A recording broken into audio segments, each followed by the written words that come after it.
B'Shem Hashem Na'aseh V'Natzliach, Shiur Torah, Bruchim Habayim, and our new time for our Stump the Rabbi series, 8 o'clock. We are only 15 minutes late today, Baruch Hashem.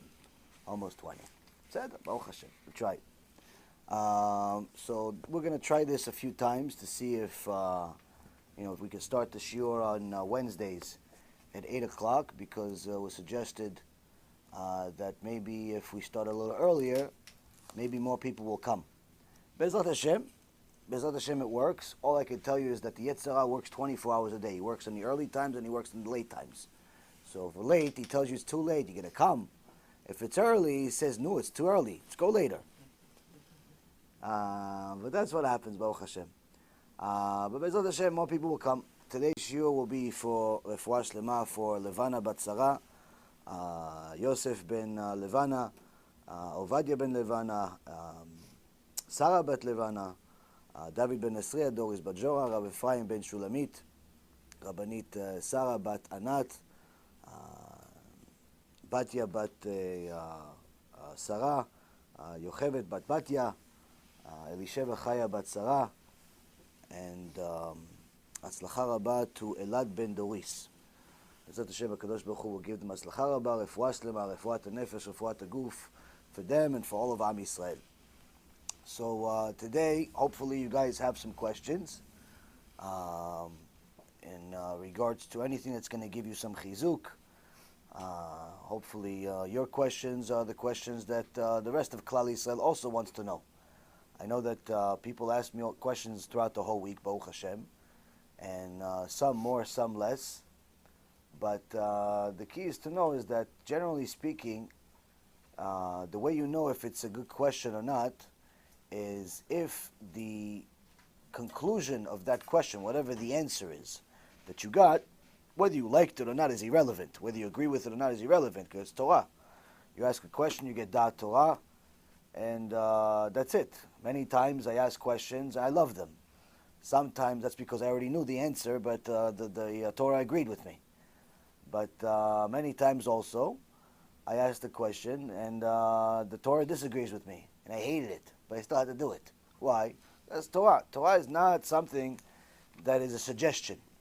And I think that's one of the most important lessons that you need to teach yourself, you need to teach your children, is that the Torah, although it does make suggestions sometimes, the general scope of the Torah is not a suggestion, it's an obligation. And I believe that's one of the missing ingredients in a generation today, where we think that the Torah is simply suggesting you keep Shabbat, suggesting you be modest, suggesting you have integrity and be honest in your business, suggesting so many things. You think, okay, I'll pick some suggestions I'll take, and some suggestions I won't take. I'm not such a bad guy. But the reality is, Rabotai, when the King of Kings is telling you something, he's not really suggesting it. In fact, even times that there are Torah laws that allow you to do something, it doesn't mean you should do it, meaning the suggestion is otherwise. One of the very famous examples is when David HaMelech went and cried to HaKadosh Baruch Hu because his son wanted to kill him, one of his sons. He was married to 18 women, as was allowed for a king to marry 18 women, and he was married to 18 women, but one of his wives gave him a kid that's Shem Achem, such a kid. This kid, Avshalom, wanted to kill David. So David cried to HaKadosh Baruch Hu like he always did in his Tehillim, asking HaKadosh Baruch Hu, tell me what I did so I can do tshuva for it. Not that I don't deserve this, chas v'shalom. No, he knows whatever is happening, that's the din. That's it, that's what I deserve. There's no such thing as punishment without sin. You have suffering in your life, there's a reason for it. Anyone that tells you otherwise simply does not understand the Torah or is a kofer gamur, whichever one comes first. There's a teacher, runs a school in New York. I've been debating him for the last 2 weeks. He teaches his kids that there's no such thing as reward and punishment. Meaning, you can do whatever you want. If you suffered a little bit in your life, you have some trauma, somebody hit you, somebody raped you, you went through some major difficulties in your life, you have anxiety, which, who doesn't? Who doesn't have anxiety unless they're Eved Hashem? You have some problems, Hashem's not going to judge you. You can do whatever you want. This is a person that runs the yeshiva, Hashem Yachem. Person like that, just so you know, he comes to your B'Knesset to pray, you have 10 people, he's one of them, you can't count them. You don't have a minyan. It's considered 100% a kufir. 100%. Without exception. According to all opinions. Including the lenient ones. Why? There's 13 ikarim. There's 13 foundations. 13 foundations of our faith. One of them being reward and punishment. A person that does not believe in reward and punishment, this is a person that, unfortunately, Rabotai Karim, is mistaken by ikarim. He's mistaken in the foundation. So now David HaMelech was one of our forefathers, one of the giants of Am Yisrael that literally never questioned Hashem for a second, but wanted to know what he did wrong, because he knew if there's suffering in his life, if something's going on here. So he asked HaKadosh Baruch Hu, and HaKadosh Baruch Hu responded. HaKadosh Baruch Hu responded, and he told him, who said that you should marry this woman? This woman that is this kid's mother. You got her as a result of a war. You went to a war, you went to a battle. She was one of the women that was in the enemy. Okay, she converted and all that good stuff, but nonetheless, this is still not exactly the best idea. David HaMelech comes to HaKadosh Baruch Hu, wait, hold on a second, Hashem. You have a mitzvah in the Torah where you say that if you go to a battle, and when you're in a battle and there's all the testosterone for the guys, and you killed people and this and that, you don't bring your wife with you and kids. Hey, honey, stay over here while I kill a bunch of guys. I'll come back later. You don't do that. Your wife is back home. You actually have to give her a get. You have to give the wife a get when you went to battle. That way, if they killed a person in battle, they don't have to find his remains in order to verify that he's dead and allow the woman to move on with her life, get remarried. Because as long as no one has seen this person dead, if let's say you took him hostage, the woman at home is not allowed to get remarried. So that way, there was a rule that was implemented. If you go to battle, you give the wife a get, and if you come back, she marries you. She marries you back. So now, David HaMelech says, wait a minute, there's a mitzvah that if you see a Yefat Torah, a Isha Yefat Torah, a beautiful woman on the enemy line after you won the battle, and you want to be with her, there's certain guidelines. You wait a certain amount of time, and then you can marry her. So there's a mitzvah in the Torah. Well, I waited what I was supposed to. I did what I was supposed to, and I married her. What's the problem? HaKadosh Baruch Hu says to him, yes, but if you noticed, right after that mitzvah, I discuss the issue, the warning, that the person that will be born out of it, the child that will be born out of it, is a wayward child. Ben sorer umoreh. There'll be a wayward child to tell you that yes, although it's allowed to marry this beautiful woman from the enemy line. Who says it's recommended?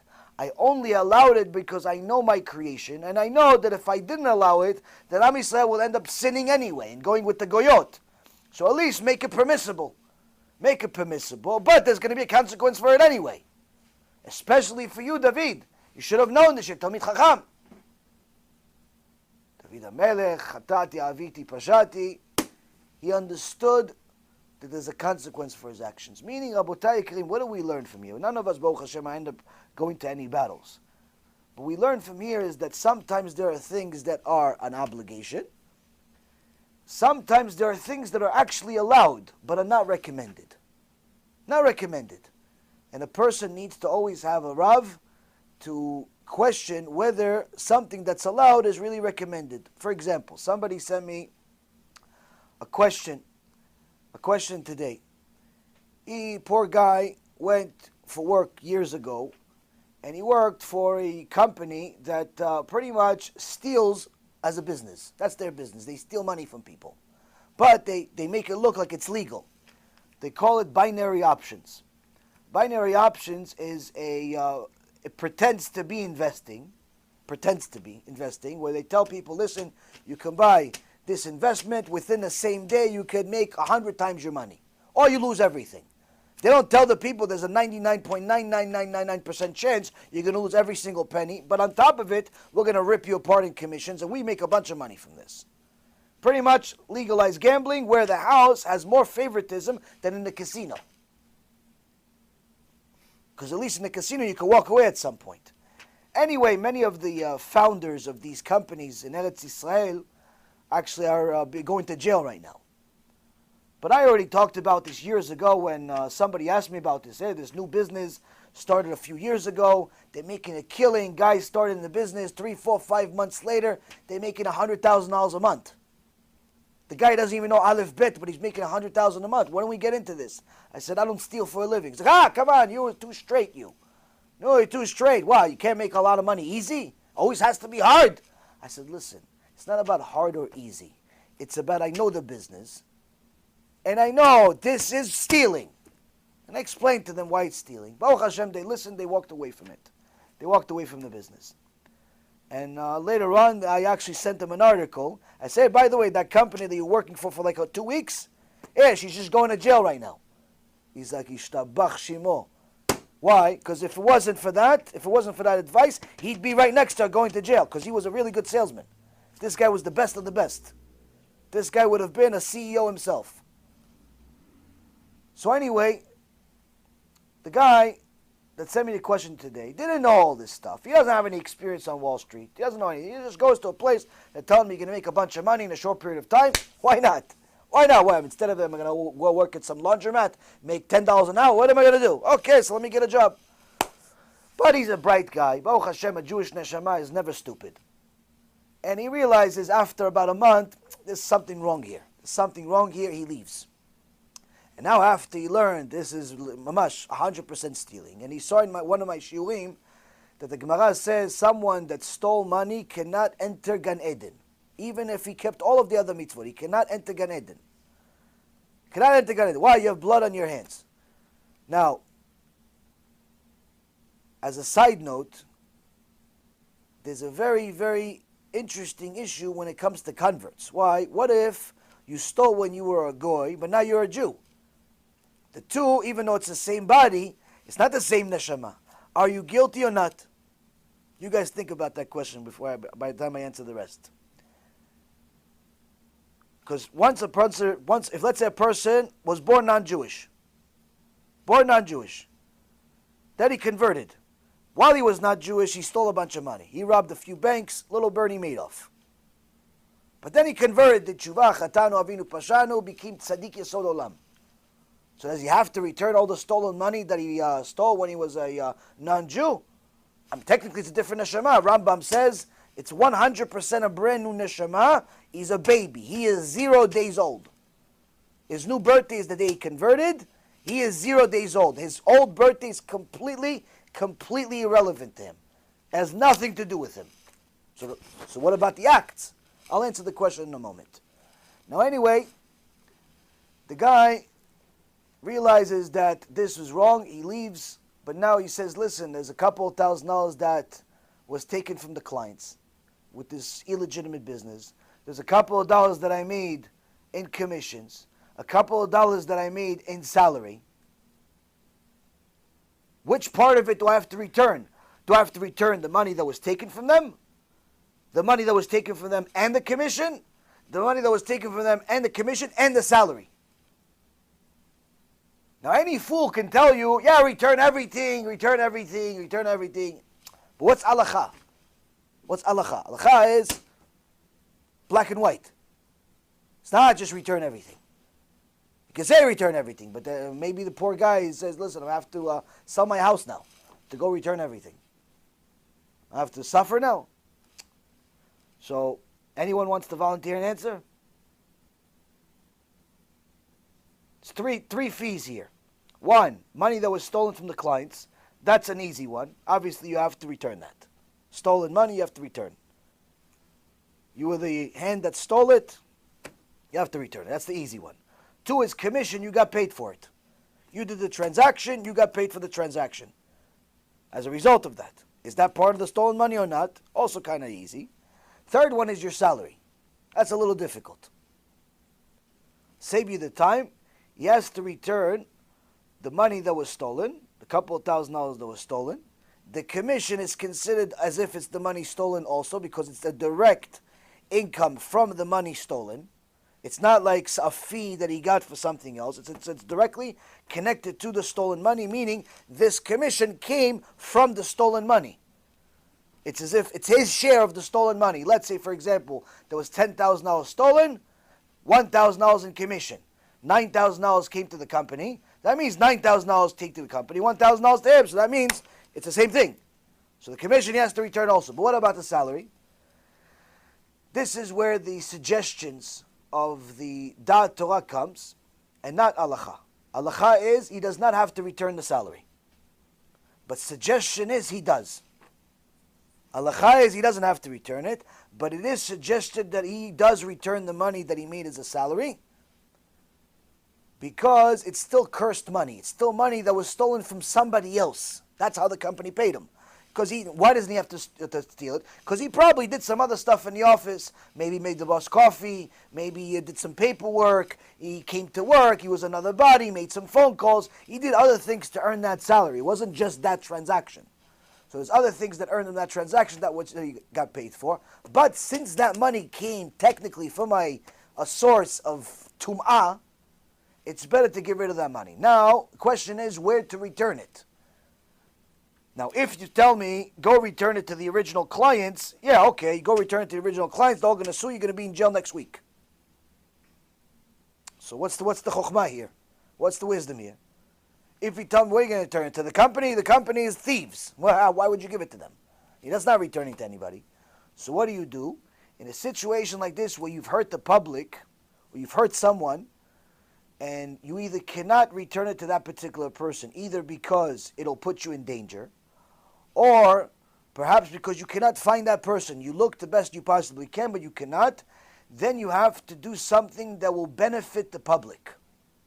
Something that will benefit the public, because that makes it possible that that person or those persons that you hurt will benefit from it, because it's a public benefit. One of the greatest things that a person can do to benefit the public is zikuy harabim, kiruv. And the reason why is because even if you take the money and you donate to kiruv, and a bunch of other people do tshuva, you take a couple of $1,000, you donate to the kiruv, and it's not the person that stole is doing tshuva. Somebody else completely unrelated does tshuva. That tshuva that person's doing, and every single mitzvah he does, and his wife does, and his kids do, and his grandkids do, all of that goes to that guy that you stole money from. So in essence, you just gave this guy a lot more than what you took from him. You're benefiting him in a great way. Even when he doesn't know it, and that alone can give him the merit to do tshuva himself. One day the guy wakes up, he has no idea, but he's yearning for HaKadosh Baruch Hu. Why? Because you did something good for him, you donated money on his behalf, people ended up doing tshuva because of it, and you actually ended up helping him without him even knowing it. He's going to meet you in Olam Haba Be'ezrat Hashem, and he's going to say thank you to you until the end. Until no end. Why? Because his entrance to Gan Eden started with you. So here is where we learn that there are halacha and there is suggestions. But for that, it's a case-by-case basis. You cannot necessarily just judge things randomly or as a blanket statement. You have to evaluate things case by case, because sometimes people will take certain things that you say and they'll manipulate it. They stole from their brother, but they say, okay, let me donate the money for kiruv because I stole from my brother. Yeah, but is your brother still alive? Yes. Do you know where he lives? Yes. Where does he live? In the same house. Go return it to him. Yeah, but then I'll be embarrassed. Okay, that's part of the tshuva. Then he'll argue with me. He'll yell at me. Okay, let him yell at you. You deserve to get yelled at. That's part of the tshuva. If you have the ability to return it to certain people, you have to return it to them. If you don't have the ability, then you use that money to benefit the public. So from there, we learn that, again, there are mitzvot in the Torah that are obligations, but there are also suggestions. With that being said, hopefully you guys have some questions. If not, we continue with other things. Anyone have questions? Okay, Sutton has questions. Anyone mind to give him the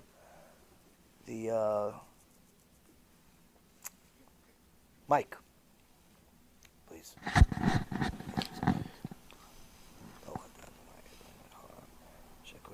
I mean, when Hashem told David he was going to die on Shabbos, do we know how much times he pushed off his death? Because, he would learn through the whole Shabbos. Okay, so the story goes, for those who are not Talmidei Chachamim and know the story, is that David HaMelech asked Kadosh Baruch Hu, when am I going to die? And Kadosh Baruch Hu says, I cannot tell anyone the day they're going to die, because that removes their free choice. Because if you knew, for example, that you're going to die in 20 years from now, on a specific day, what's going to lead you? That's going to lead you to say, okay, you know what, if I know I'm going to die in 20 years from now, on a specific day, I'll do whatever I want for 19 years, but the last year, strong tshuva. Last year I'll become Baba Sali Katanchik. A little Baba Sali I'll become. So that way I go ahead and enjoy this world and the next. Hashem does not want to remove our free choice.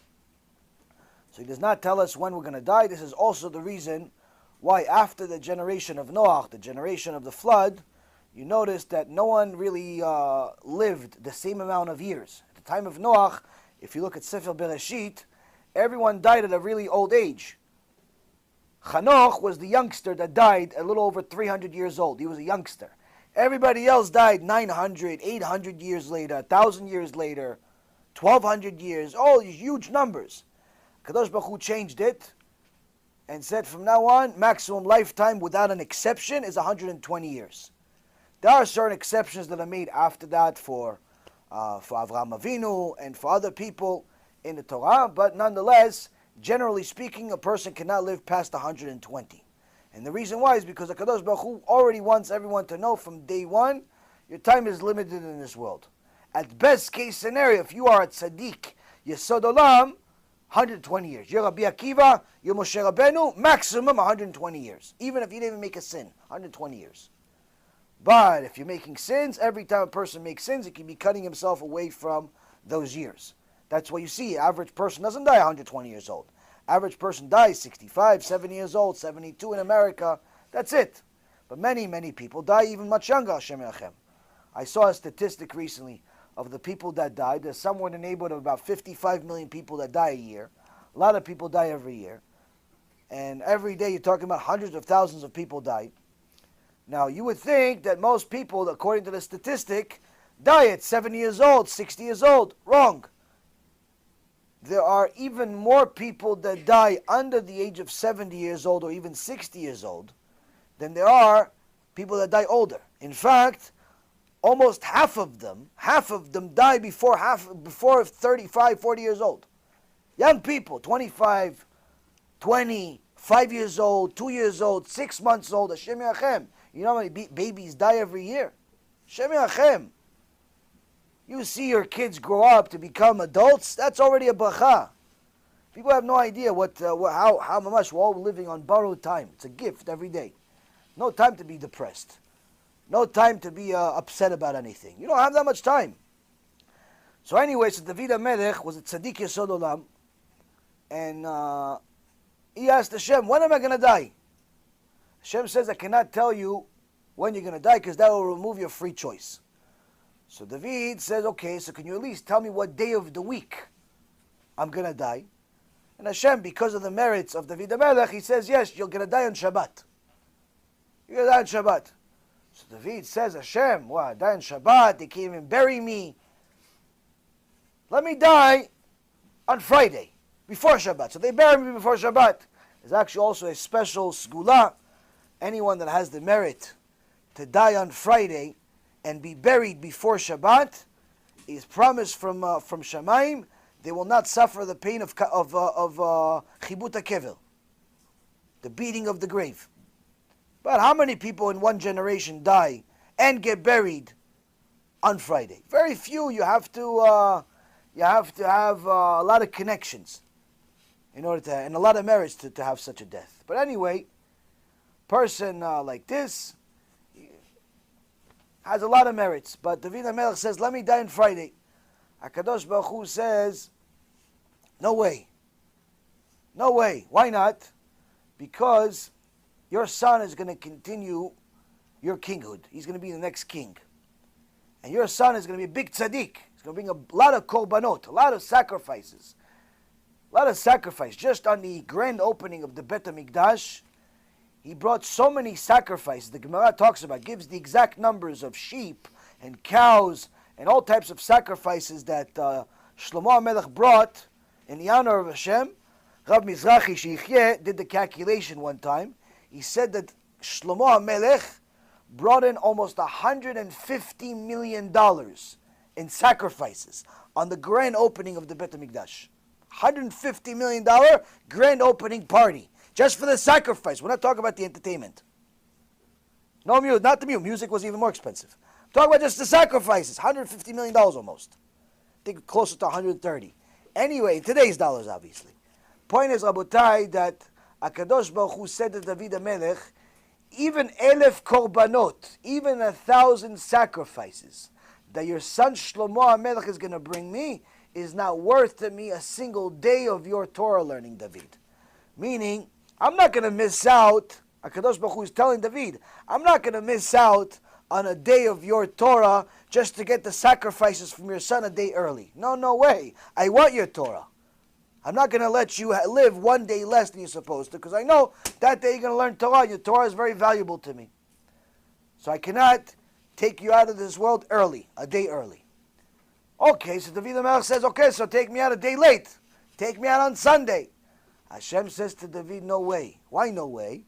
Because we have a Kadosh Baruch Hu has a certain rule. We cannot have two kinghoods conflict timing, meaning you are supposed to be king till that Shabbat. Till that Shabbat. The kinghood is supposed to begin that Motzei Shabbat, that in a sense that next day, which is that Sunday, that Yom Rishon, that's supposed to be the beginning of Shlomo HaMelech, your son's kinghood. So if you die on Sunday, you're going to be king for an extra day. That cannot be. So from that point on, David HaMelech knew that the Malach HaMavet can't touch him as long as he's learning Torah. So every day he's learning Torah, especially on Shabbat, he's learning Torah to no end. He's not sleeping. This is why, by the way, Rabotai, the Midrash Me'am Loeh says, this is part of the reason of why we do Seudah Revi'it. Seudah Revi'it is a Seudah that you do on Motzei Shabbat. The Seudah Shlishit is 3 meals that you do on Shabbat, but Seudah Revi'it is a Seudah that you do on Motzei Shabbat. And this is a Seudah, this is a Takanah that David HaMelech made. Why? Because he was celebrating that he knew that if he survived the Shabbat, that's it. It's another week he has. Baruch haba. So I know you probably forgot, like a few other people, about the 8 o'clock early start. And Ken, I announced it last week. No, it's my fault. In the car 45 Oh. over here. So anyway, David HaMelech, we're going to try to do Wednesdays on at 8 o'clock. And Wednesdays 8 o'clock, B'ezrat Hashem. So anyway, so David HaMelech knew that he has another week. From that, we learned that Seudah Revi'it is a special sgula. You should do it. You should eat something as a fourth meal, as a celebration. David HaMelech paid this takana. So now, how did David HaMelech eventually die? The Malach HaMavet is very smart. So one day, Malach HaMavet came. It was time for David HaMelech to die, and he saw David HaMelech is toiling in Torah. He can't touch him. David HaMelech has the Esh of Torah, burns the Satan. Can't touch him. So he can't even get close to him. So what is he going to do? So he makes a noise in the tree, as if somebody is climbing the tree. So David HaMelech gets up out of his Torah and looks outside. As soon as he goes out there, he goes down, takes one step, falls down the stairs, and the Malach HaMavet takes his neshama. Why? Because for that moment, he didn't learn Torah. The Chachamim ask, wait a minute. What, every time somebody made noise, David HaMelech would leave his Torah and go check it out? Well, we know that Rabbi Shimon Bar Yochai says that someone that leaves us in the middle of studying Torah, just walks away to deal with something mundane, it's better that a fire would burn him. All right, where you go? You go check your phone? Go watch what's on the news because you heard somebody died or somebody's alive or somebody won the lotto and you just leave your Torah just like that? It's dangerous. Rabbi Shimon Bar Yochai says it's a pikuach nefesh. You do such a thing. That's why Rav Moshe Feinstein says someone should always have in their mind, I'm learning now, but whenever I stop, that's because I meant to stop. I meant to stop. You have to remember this because, again, we leave the Torah all the time. So there's still a question. What, David HaMelech, every time somebody made noise somewhere, he just walk away from his Torah? He says, no. What's the Chidush? Chidush is that David HaMelech was zealous for Hashem. What did he hear? He heard noise on a tree. He thought somebody's climbing a tree. Is climbing a tree allowed on Shabbat or not allowed on Shabbat? Chilul Shabbat Gamur. Not allowed to climb a tree on Shabbat. So David HaMelech was going to rebuke somebody. That's a Maaseh Torah. It's a mitzvah. Ocheach tochech et abitecha. He was going to fulfill a mitzvah. So that's why David HaMelech walked. So that's the full story. Because and he didn't get to the mitzvah yet. He was on the way to the mitzvah. He's supposed to be shluch mitzvah, was supposed to be protected. But apparently, during the few moments that he was walking down the stairs, apparently, for that moment, he didn't think about the mitzvah. He thought about the stairs that he's walking on, to be careful and not fall, and he fell. Mamash, the Satan just needs 1 second. So, before I answer the next question, the answer to your question, Satan, is we don't know how many Shabbats he got extra, or how many Shabbats he got anything. We just know that the time that it was for David to live, he lived in this world 70 years, and his descendant is going to be the Mashiach Tzidkenu. The Mashiach has to be connected to David HaMelech by lineage, and this is one of the things that is going to be a big, extraordinary thing that happens at the time of Mashiach, is that no one is going to question that he's Mashiach. Because everyone's going to know exactly who this person is, who his father is, who his grandfather is, all the way to David HaMelech. All the way to David HaMelech. This is why anyone that says that somebody that they know, whether it be a tzaddik or not, is a Mashiach, is simply dreaming. Why? Because there's certain halacha. There's certain halacha that goes with the Mashiach. One of the things that the prophets tell us is that we're all going to know who Mashiach is. Meaning, not all of us people that are trying to be righteous, all meaning even the wicked. Even the wicked are going to know who the Mashiach is. Why the wicked? Because the wicked are going to go to war with him. The wicked don't just pick anybody to go to war with, but they're going to pick the Mashiach, because they're going to know he is the enemy number one. So, with that being said, all of the people that think that somebody that died is a Mashiach, or someone that's alive is a Mashiach, simply you have to learn Ilchot Melachim, you learn the prophets, you learn all the halachot that have to do with Mashiach. There's certain Gemarot about it, Masechet Sanhedrin, and other places. You see that no one that was alive until now is Mashiach. Some people were qualified to be Mashiach, and even they themselves said that they think somebody else is a Mashiach. Like, for example, Rabbi Akiva says that he thought that Bar Kochba was Mashiach. Obviously, he was wrong. Rabbi Meir Baal HaNes, the Yerushalmi says that Rabbi Meir Baal HaNes, in his old age, says, I'm Mashiach. If the Rabbi Meir Baal HaNes saying that I'm Mashiach. Why? We have to have a system. What's the system?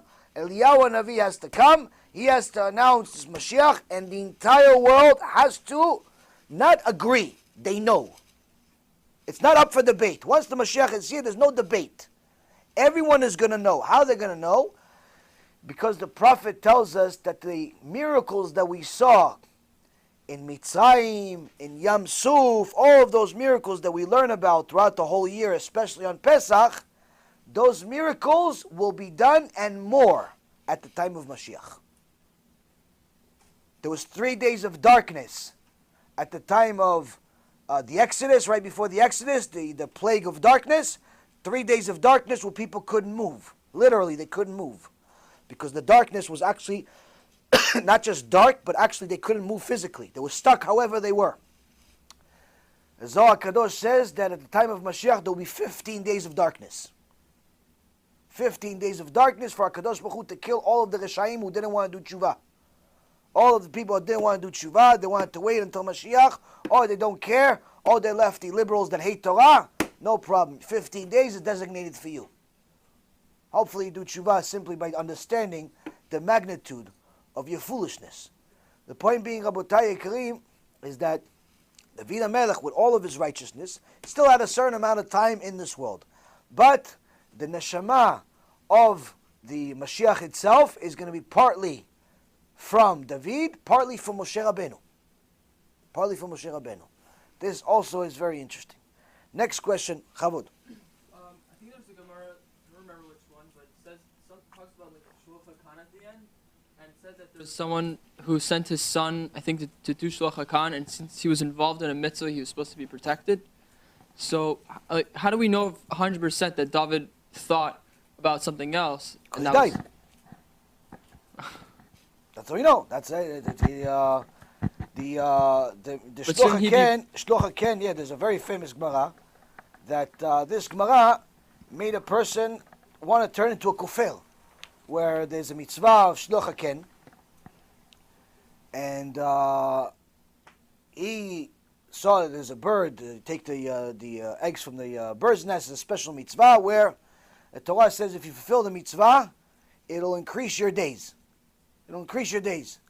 So this person understood it a certain way. He says, okay, son, go climb, take fulfill this mitzvah, take the eggs from the bird's nest, shoo the mother bird away, and the Torah says it'll increase your days. The kid's climbing. Next thing you know, he falls from the tree, dies. So the guy says, oh, this is kfir, it's opposite of the Torah. The whole Torah is not real, it's this, it's that. Chachamim came to him and says, no, you don't understand what the mitzvah is saying. You're thinking that the Torah is telling you it's going to increase your days as if it's referring to this world. Who cares about this world? Even if you live 120 years. What's 120 years divided by infinity? Nothing. What's the, if you're going to live to infinity years in Olam Haba, what's another 10 years in this world? Who cares about 10 years in this world? Meaning that when you fulfill this mitzvah, your Olam Haba improves. Your Olam Haba improves. Same thing, like for example, when it says, HaKadosh Baruch Hu says to the people, if you help people do tshuva, Yeshli, he says, I have a special worlds for you. And the Chachamim says, Yesh, Gimatria 310. That means that every time a person helps another person do tshuva, get closer to HaKadosh Baruch Hu, he gets another 310 worlds. What does it mean, 310 worlds? It says, Kol Yisrael yesh lahem chelek l'olam haba. Each person has an olam haba. But if you help another Jew do tshuva, you get another 310 on top of the one that you have for yourself. On top of the one that you have for yourself. That's how much the reward is to help people do tshuva. So the point is that sometimes we cannot understand the mitzvot literally. Quite frankly, never. You can never understand the mitzvot literally. And really understand, as the Rambam writes, that really all of the reward that you get for the mitzvot is in the next world. Whatever you get in this world is simply to enable you to do more mitzvot. So if you like to give tzedakah for the sake of helping people do tshuva, Hashem is going to reward you with 310 worlds and a lot of things, but He's also going to reward you in this world. Not because the reward in this world is the reward for the mitzvah that you did, but because giving you more money now will enable you to give even more money for kiruv. So He saw that you like helping people do tshuva because you gave when you didn't have much. Now He's going to give you much, so you give more to enable you to do more mitzvot. Schal mitzvah, mitzvah. We learned this from the Mishnah in Avot. It says the reward for a mitzvah is a mitzvah. Meaning, you did a mitzvah, Hashem will enable you to do, as the reward for that mitzvah is to enable you to do that mitzvah even better. You like to give tzedakah, Hashem will give you even more money so you can give more tzedakah. You got married, Hashem will give you kids. And so on and so forth. Point is, or if you want to get married, Hashem will send you a wife. You want to have kids, Hashem will send you kids. And so on and so forth. Point is, Rabotai, is that the mitzvah reward that you get in this world is not really a reward. It's just to enable you to make more mitzvot. Don't think for a second that anything you have in this world is the real reward for your mitzvah, because there's not enough good in this world to reward you for even the smallest mitzvah you've ever done. Such is the reward for mitzvot. So that's the very, very important. So that means also when you have that you're a shliach mitzvah, you're on the way for mitzvah, Shlomo HaMelech says that you have a certain amount of protection. But what if you die during the time that you are on the way to a mitzvah? Apparently, the only way that I could understand it, and I don't have any other pshat aside from this, I'm sure it exists, I just don't know it, which is, that means that during that time that something happened to that person, they weren't performing the mitzvah. They weren't thinking of the mitzvah, they were thinking of something else. They were doing something else, they were involved in something else, and that's why Kadosh Baruch Hu allowed the Satan, the Malach HaMavet, to take the neshama of David HaMelech during that time that he was walking down the stairs. That's what happened. Even if someone's going on their way to yeshiva, Ken? don't they get this schar for all the time it takes them to go to yeshiva? Ken, but that's schar halicha. It's schar halicha, but that also depends how they are in the yeshiva. If they're one of these yeshiva boys that actually learns, the moment they walk in, they're learning, and they're learning all day, then even them walking there is a mitzvah. But if they're one of these boys that once in a while they fool around, once in a while they go to the bathroom when they don't really have to go to the bathroom, they go smoke a cigarette even when they don't have to smoke, even when they don't smoke at all, they chit-chat with each other, that means that not all of their time going to yeshiva is really yeshiva. It's not really learning. They hang out. They hang out. A little potato chips, a little text message, a little chit-chat, let's talk about sports. Okay, so good, you're learning in yeshiva. But not all of your time is considered a mitzvah. Why? Because you're fooling around some of the times. So HaKadosh Baruch Hu is very precise with the righteous. He looks at every single moment of their actions, and he judges them accordingly. And this is something that is scary the more you understand it, because the Gaon Mivilna says that there's a special malach that all of us are going to meet one day, which is going to explain to us and ask us what we did every single rega, every single moment of our life. We're going to have an explanation for why we did how we did. Every moment. Every time you said Asher Yatzar. How come this time you said Asher Yatzar right after it felt like you were giving birth? Your Asher Yatzar was with kavanah, as if you were thanking Hashem for the creation of the world. But this other time where you went and nothing special, just like you just went to the bathroom, you got used to it, which is, for most people, most of the time. Your Asher Yatzar was like you were doing Hashem a favor. You forgot half the words. You started with Asher Yatzar, you ended with Birkat HaMazon. You weren't even sure if you did it or not. Did I forget it? Did I say it? Oh, let me see poster. Did I say it? You don't even sure. The Malach is going to ask you, how come? Imagine you're in Shemaim. There's a big screen TV showing you HD, 4K. They're showing you. Doing Asher Yatzar while looking at the phone. Tuk tuk tuk. Asher Yatzar. LOL. Asher Yatzar. Nekavim. Yeah. Wow, that's good. Nekavim. LOL. Oh, Nekavim. LOL. Nekavim. 500 times he said Nekavim. Imagine the embarrassment a person is going to have in Shemaim with such a Asher Yatzar, and that's for one time. What about 70 years of this? Rabotai. Omekadin. Two students of Rabbi Yisrael Misalant promised to each other that whoever dies first comes back to the second to tell him what's going on in Shemaim. As you would have it, one of them died. During the Shiva, he didn't come to him in a dream. He said he figured he's busy. A month, he says that he figured he's busy. But he didn't come. For 11 months, he didn't come. For 11 months. The one that left said the story at the outside. He said he came to me after 11 months, and I said to him, where have you been? How come it took you 11 months?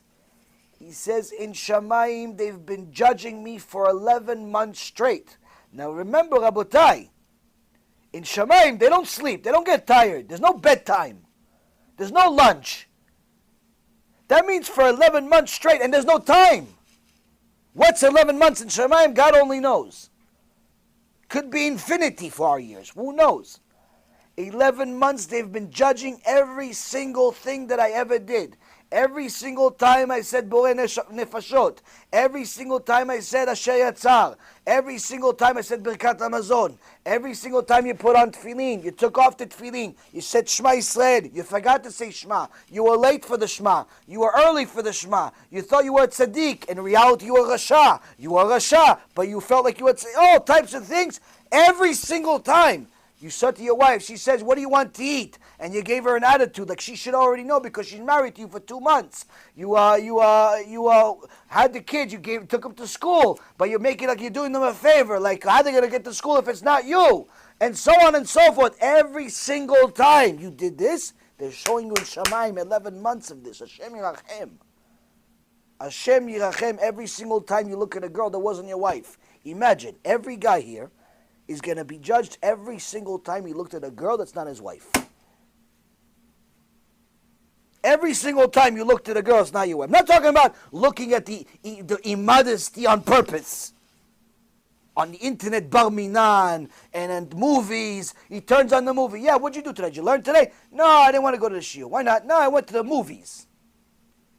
What, to go look at Tum'ah, taking off their clothes for $20 million and giving you Gehinom for it? That's what you want to go? No, Rabbi, why are you so stringent? Stringent? Me stringent? I'm a puppy. You read the Gemara. Shem Yachem. Every single act a person does, they're going to judge him in Shemaim. That moment, you want to go to school, you want to go to work, you want to go to a meeting, and you open the closet, and you have a couple of dresses. One of them is a little too short. It's not really 6 inches below the knee. It's more like barely on the knee. Barely on the knee. Sometimes not even the knee. Sometimes it's not even the thigh, Hashem Yachem. But you figured, I want to really get this job. So one time, Hashem, one time, they're going to make a movie of this. Of the one time you decided not to be modest. Your whole life you were modest. But one time you decide not to be modest because you want to get a job, because you thought that the miniskirt is going to get you the job, not a Kadosh Baruch Hu. They're going to make a movie about this. And you, little tzaddiket, show up in Shamayim, you have to watch a movie. Guess what? You're the number one actor. You're the actor in there. They're going to show you, but they're not going to show you like it's in a movie. They're going to make you relive it. It's like you are there making the sin again, but you know for sure that a Kadosh Baruch Hu is right there watching you sin against him. It's not watching in a movie like you see in a movie today in this world. No! They're going to make you relive the sin. But this time, you cannot help yourself. You can't stop yourself. You're making the sin. You're spitting in a Kadosh Baruch Hu's face, but you know he's watching. That's what the Chachamim said when they said the embarrassment that a person gets in the Bet Din of Shamayim, they ask for Gehinom. That's what they mean, embarrassment. Now sinning, imagine for example, Chas v'shalom, imagine your parents did something that you don't really like, and after they walked away, you said something about them. Something really, really inappropriate. Something that you know that if they heard, they would start probably crying from just being offended of how rotten of a kid you are. Imagine.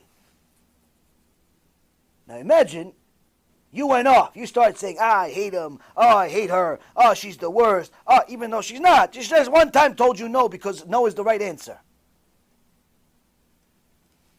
And you started going off on it. You started telling your friend, yeah, my mom is like she's Hamas, not your mom. My father is the like she's a Hezbollah.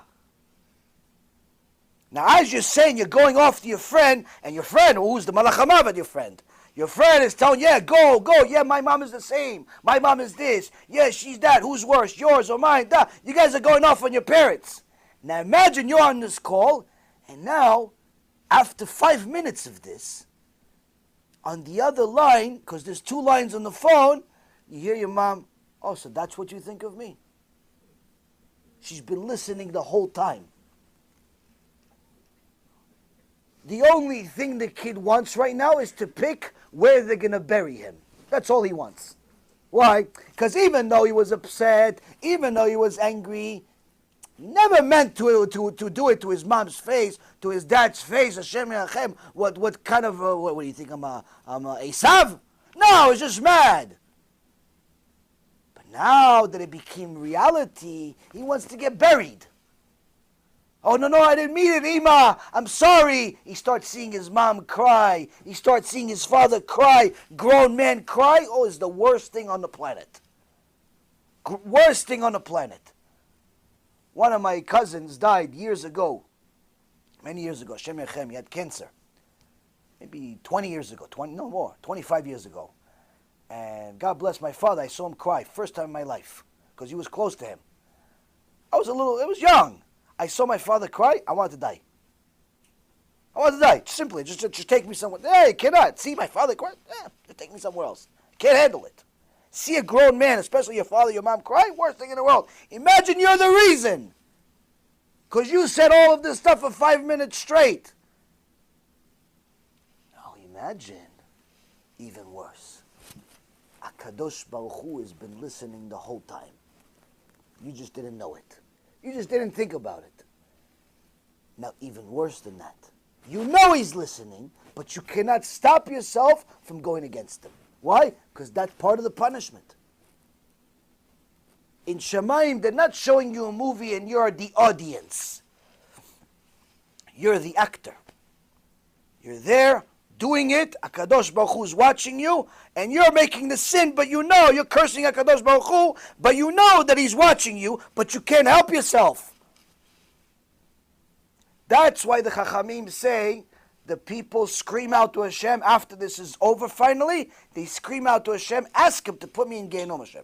Put me in Gehenom. They ask Hashem to put them in Gehenom. They give themselves the verdict from the embarrassment that they have. All of the people are saying, no, it's only embarrassment. Okay, that kind of embarrassment. And what I just gave you as a picture, it's going to be a nice picture that's going to give you a few nightmares in your life. Bezrat Hashem is going to save you from many sins. But what I said is not even 1% of what it really is. I'm just giving you an illustration. What it really is, you cannot give it in words of humans. What it really is. That's what the Talmidim of Rabbi Yisrael Misalan told each other. He says, listen, 11 months they've been judging me. He says, okay, fine, so how's the judgment over there?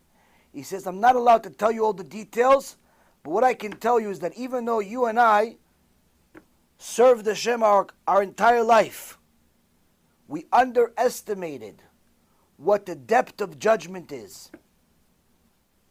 Even though we learned Torah day and night, even though we learned Musar day and night, even though all day, all night we're fulfilling mitzvot, they were never Reshaim. These are tzaddikim, these are people, tzaddikim, that literally gave the world a reason to exist. You hear some of the stories, their life stories, you figure these people must be angels. He says to the other guy, says to the other tzaddik that's still alive, he says, we underestimated Omek Kadin, the depth of judgment. How many details HaKadosh Baruch Hu looks at. This is why, Rabotai, it's very, very important to not take mitzvot for granted. There's certain mitzvot that are easy, do them. Certain mitzvot that are hard, you also have to do them.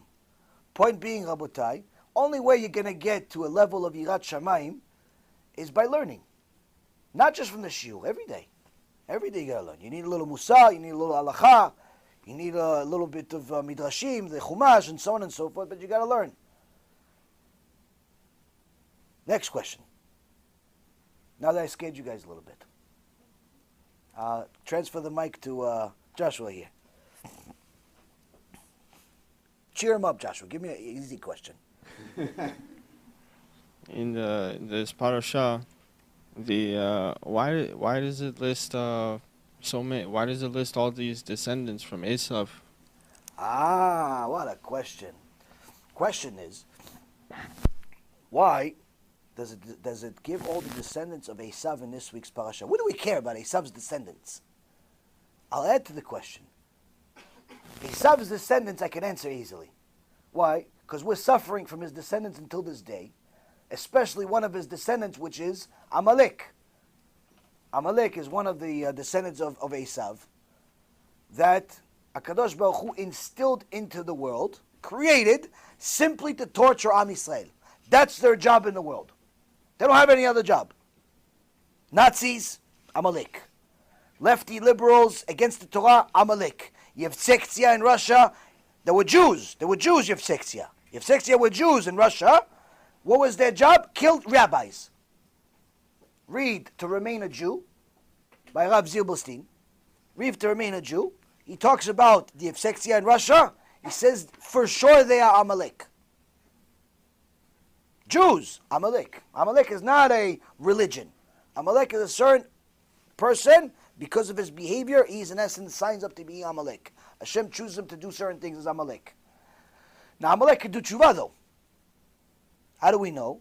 The Gemara says that even though Haman tried to destroy all of Am Yisrael and was a descendant of Amalek himself, his grandkids did tshuva, converted to Judaism, and started teaching Torah in Bnei Brak.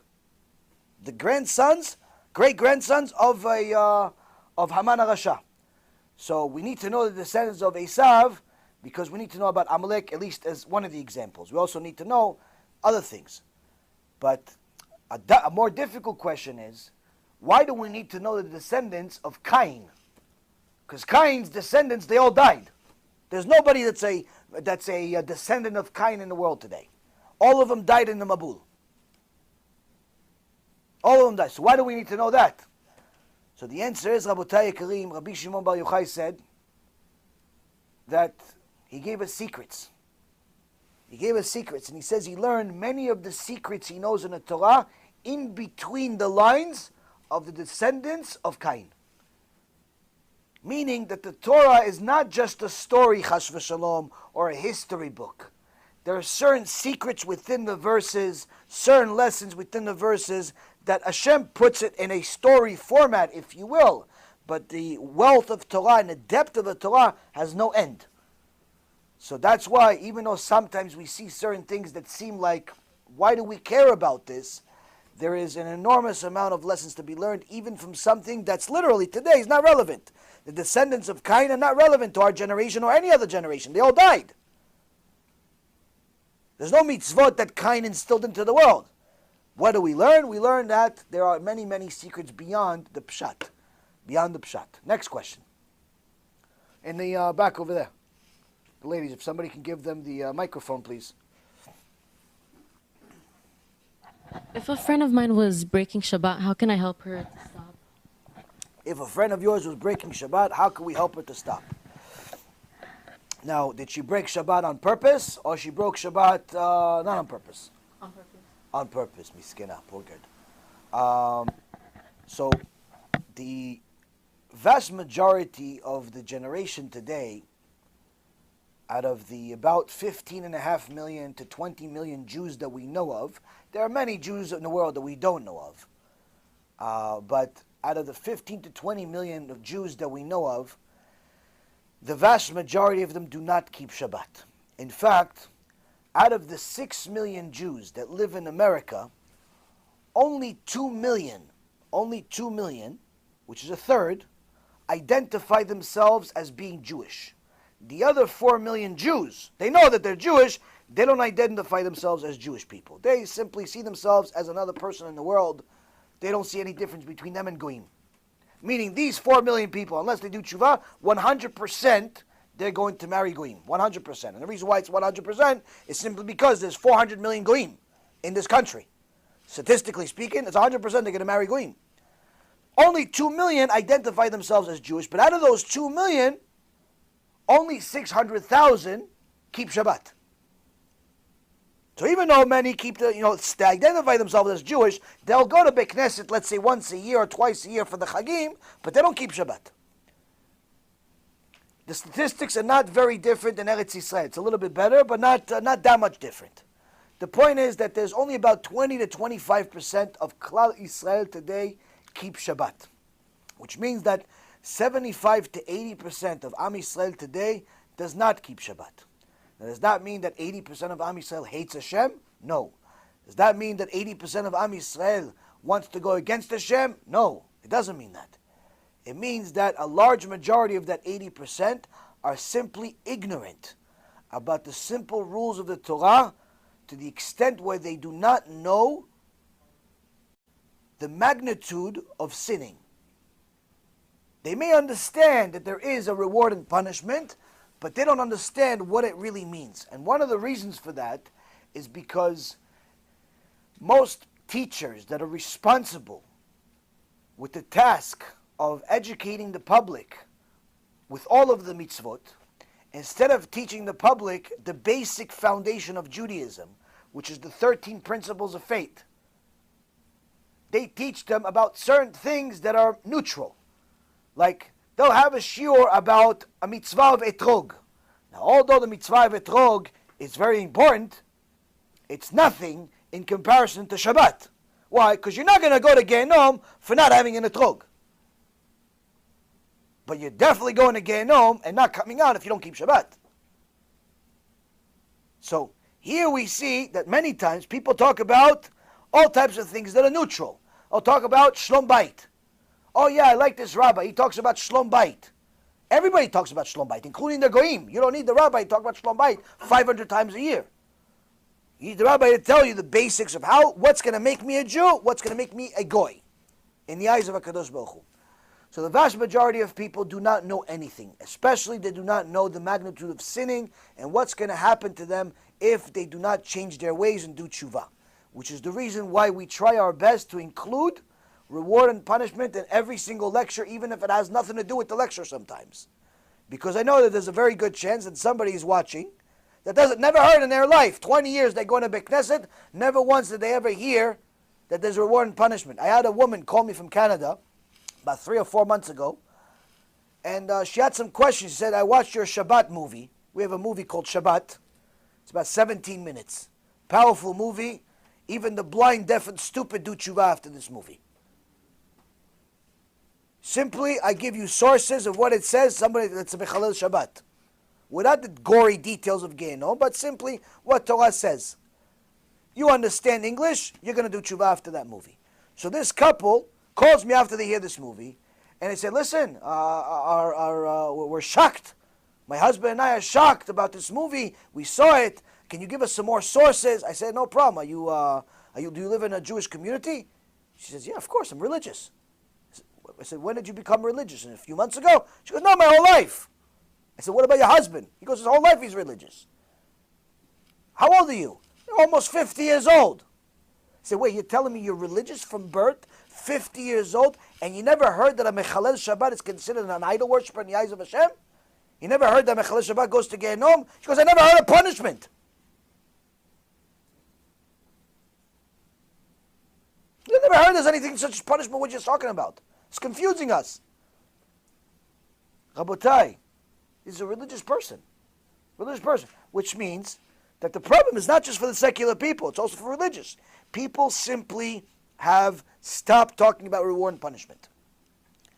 So that means that our number one task is not to bring people major chidushim and new insights into the world to see the glory and beauty of the Torah.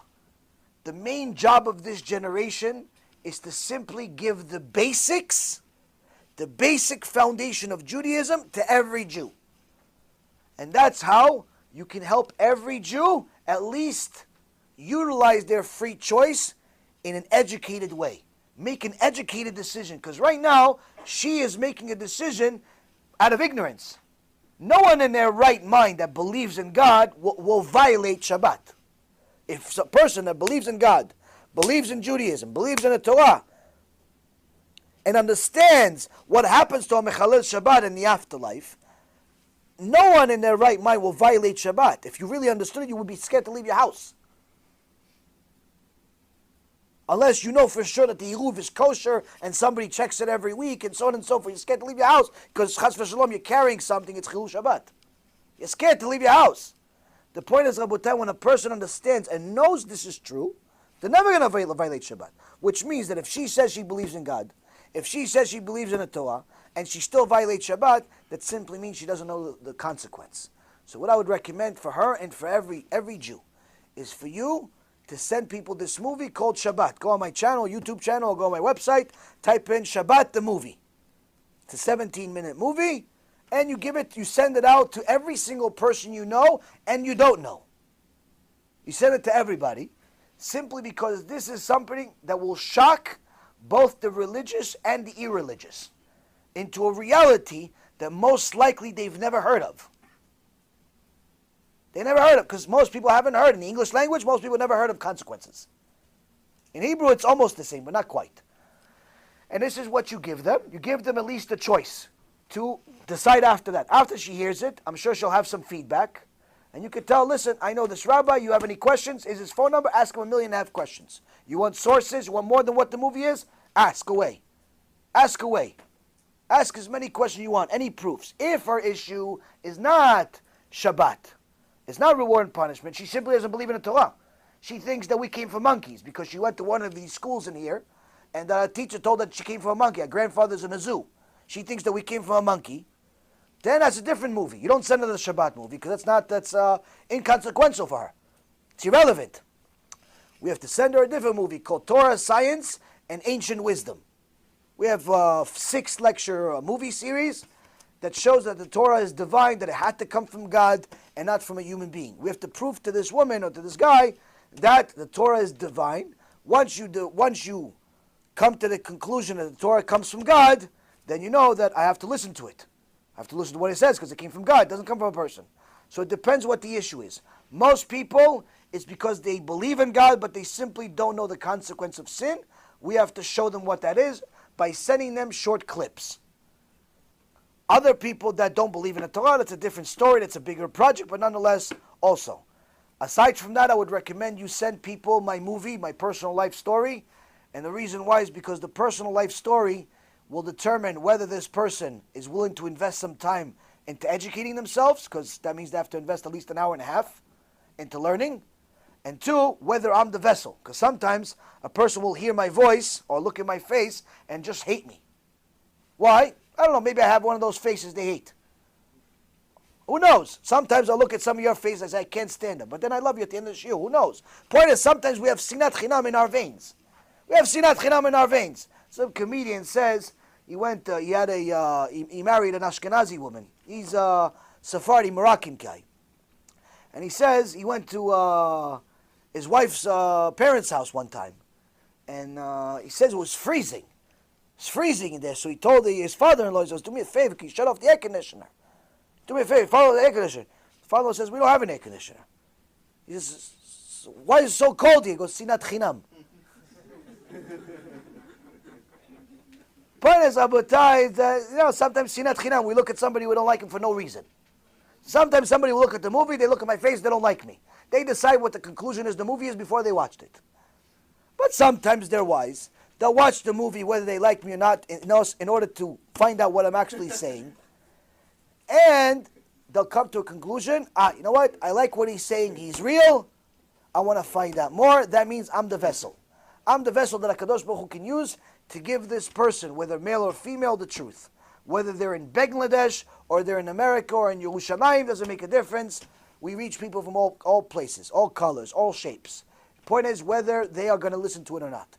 So share these lectures. Start off with the appropriate one, again, depending on what you know about this person, if she's atheist or not. If she's atheist, you have to send her certain type of lectures. If she's not atheist, she believes in the Torah, she just doesn't do anything because she doesn't feel like it, then you have to send her a different movie, like the Shabbat movie, to show her that there is a consequence for her actions. That way, you already have pretty much most of the world to deal with. Bechavod, question over here. If you could transfer the mic. Somebody, please.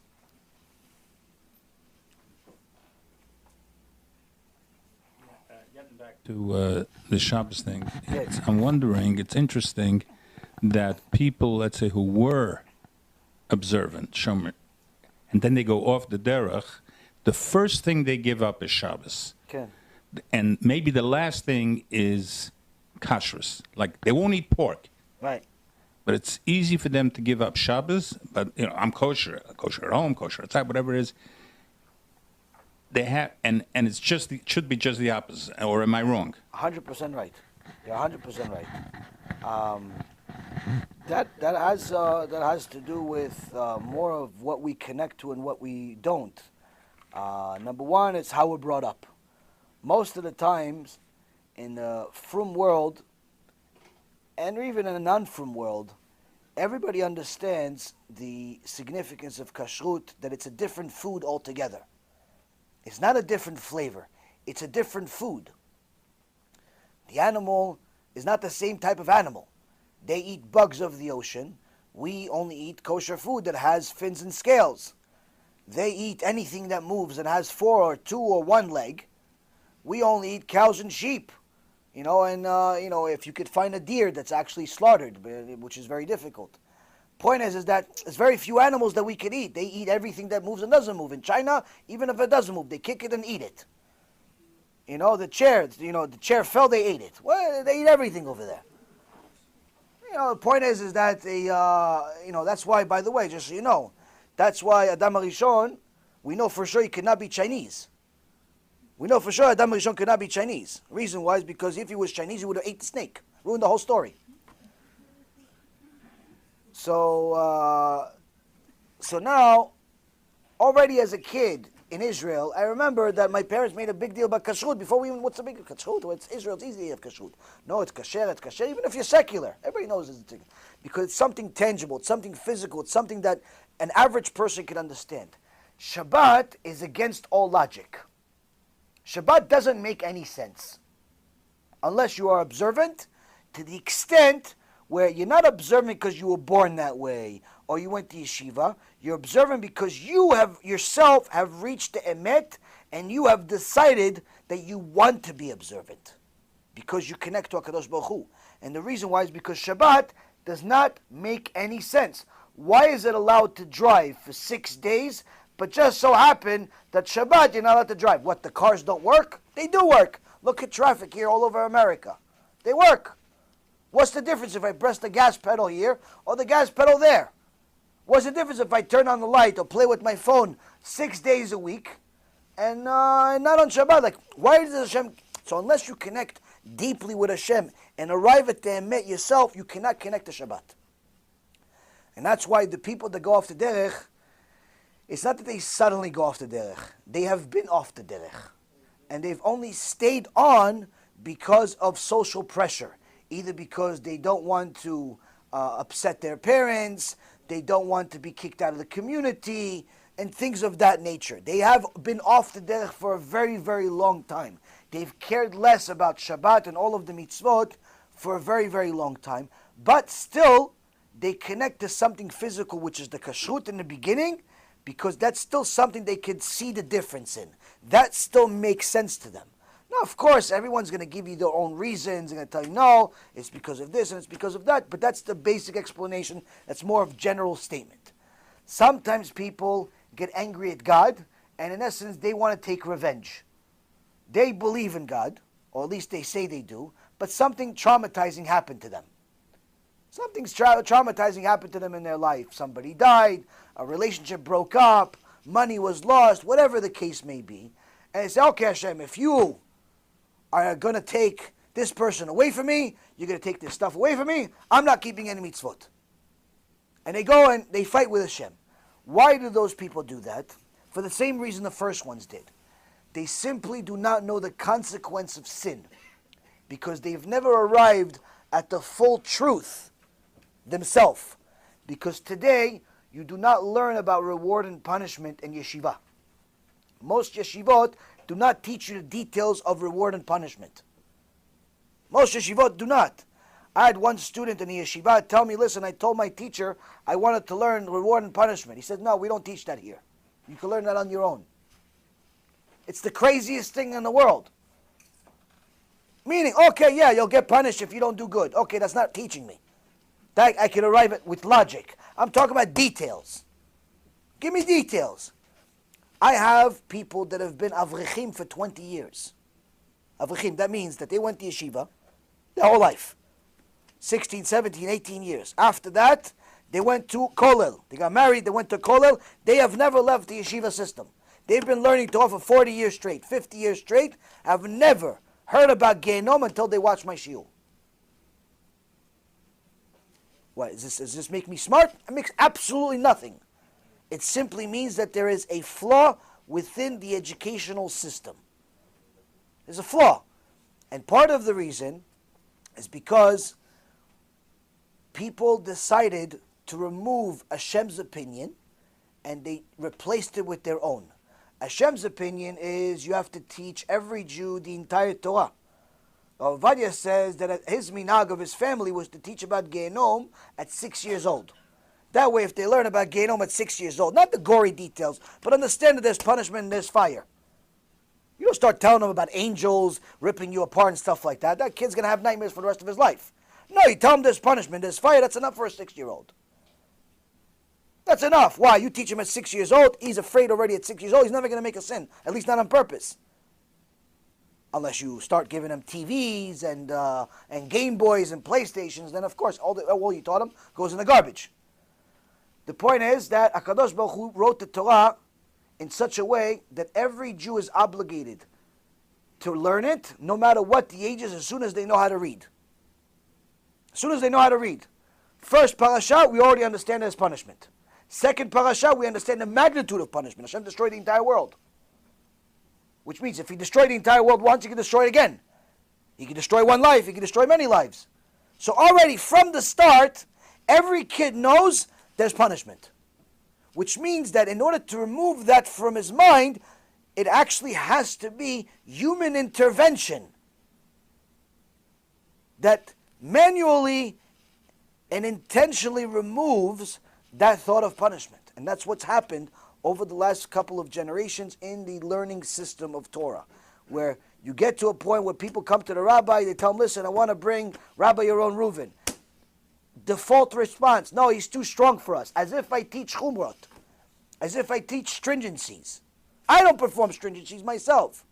Why would I teach them? They make reward and punishment sound like a stringency. That's a flaw in the system. The point is, Rabotai, is that that's because they do not want to turn people off. They don't want to turn people off. They thought, and they still think, that if you teach people about reward and punishment, they'll be so scared they'll be turned off and they'll stop keeping everything, which is the exact opposite of what actually happens. The overwhelming majority, and by overwhelming majority, I'm talking about over 90% of the people that do tshuva in the world do it because something bad happened. Meaning, they have either learned about punishment from their own life or from the books. Very rarely does anybody do tshuva just because they want to fall in love with Hashem. Generally speaking, people do tshuva and change their life because something bad happened. Either to somebody else or they read about it in a book. Or it happened to them. That's why people do tshuva. That's why people change the direction in life. But when we decide to remove Hashem's opinion and replace it with ours and say, no, don't teach about punishment because that's going to turn people off. And guess what? It does turn them off. It does turn them off. What turns them off? Not teaching them about punishment. It's what they were afraid of to happen is actually happening to them. That's what's happening. Because what we know is that the Chafetz Chaim had a meeting. He brought many of the Gdolei Hador, and he says, we are ruining the generation. It was a big meeting, famous meeting. Brought many of the Gdolei Hador. He says, we're ruining the generation. He says a couple of generations ago, there were only one topic for all lectures. Doesn't matter what you want to talk about. You want to talk about Sukkot, you want to talk about the creation of the world, you want to talk about the mitzvah of a Pesach, Kashrut, whatever. Every lecture, no matter what you wanted to talk about, always had one topic. What is it? Reward and punishment. Gan Eden, Genom. All lectures. For over 3,000 years. That's why, for the better part of 3,100 years, out of the 3,300 years that we have the Torah, the vast majority of Am Yisrael were keeping Shabbat. It's not because there's cars that we started violating Shabbat in massive numbers. We started violating Shabbat before there was cars. 200 years ago. When the Reform movement started. Why? Because they started changing the Torah. They started changing the Torah in the frum world, not just in the secular world, Reform and conservative.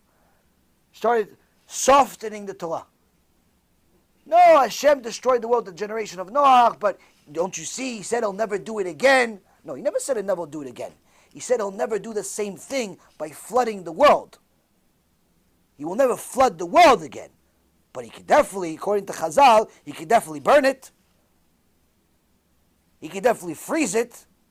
He could definitely simply make it disappear if he wants. He said he's never going to flood it again. Don't remove all of the other choices. So that's the thing, Rabotai.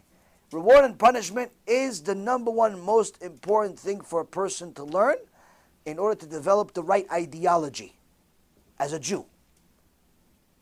Once a person learns this, you can build on it. Next question, if you could pass the mic, please. But you're 100% right that it's a That's the connection that we have. I remember myself. We came to America. We had a hard time as kids, even though we weren't keeping mitzvot. We had a hard time not eating kosher. Very hard time. What was the point of Hashem saying never flood the world again? Like, what? I mean, if there's millions of ways to destroy the world, so then what does that mean? It means he's not going to flood the world again. So, like, what's the chiddush? It's not a chidush. Chidush is that he's not going to flood the world again. That it's Hashem is not limited necessarily in the way that he could do things in the world, but he is restricting himself in that particular way. The Torah is one of the ways that HaKadosh Baruch Hu restricts himself, not just us. For example, HaKadosh Baruch Hu, what did he create the world for? One of the reasons that we know of is that he is good and he wants to create good. And in order to be good, you have to create good. You cannot say you're a good person, but you're only good to yourself. You have to be good to other people.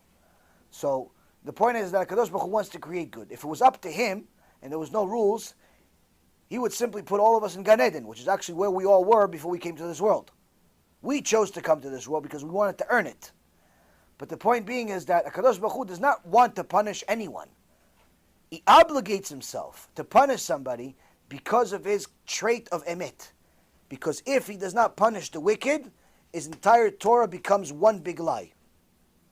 If there's no reward and punishment, the entire Torah is cancelled, chas v'shalom.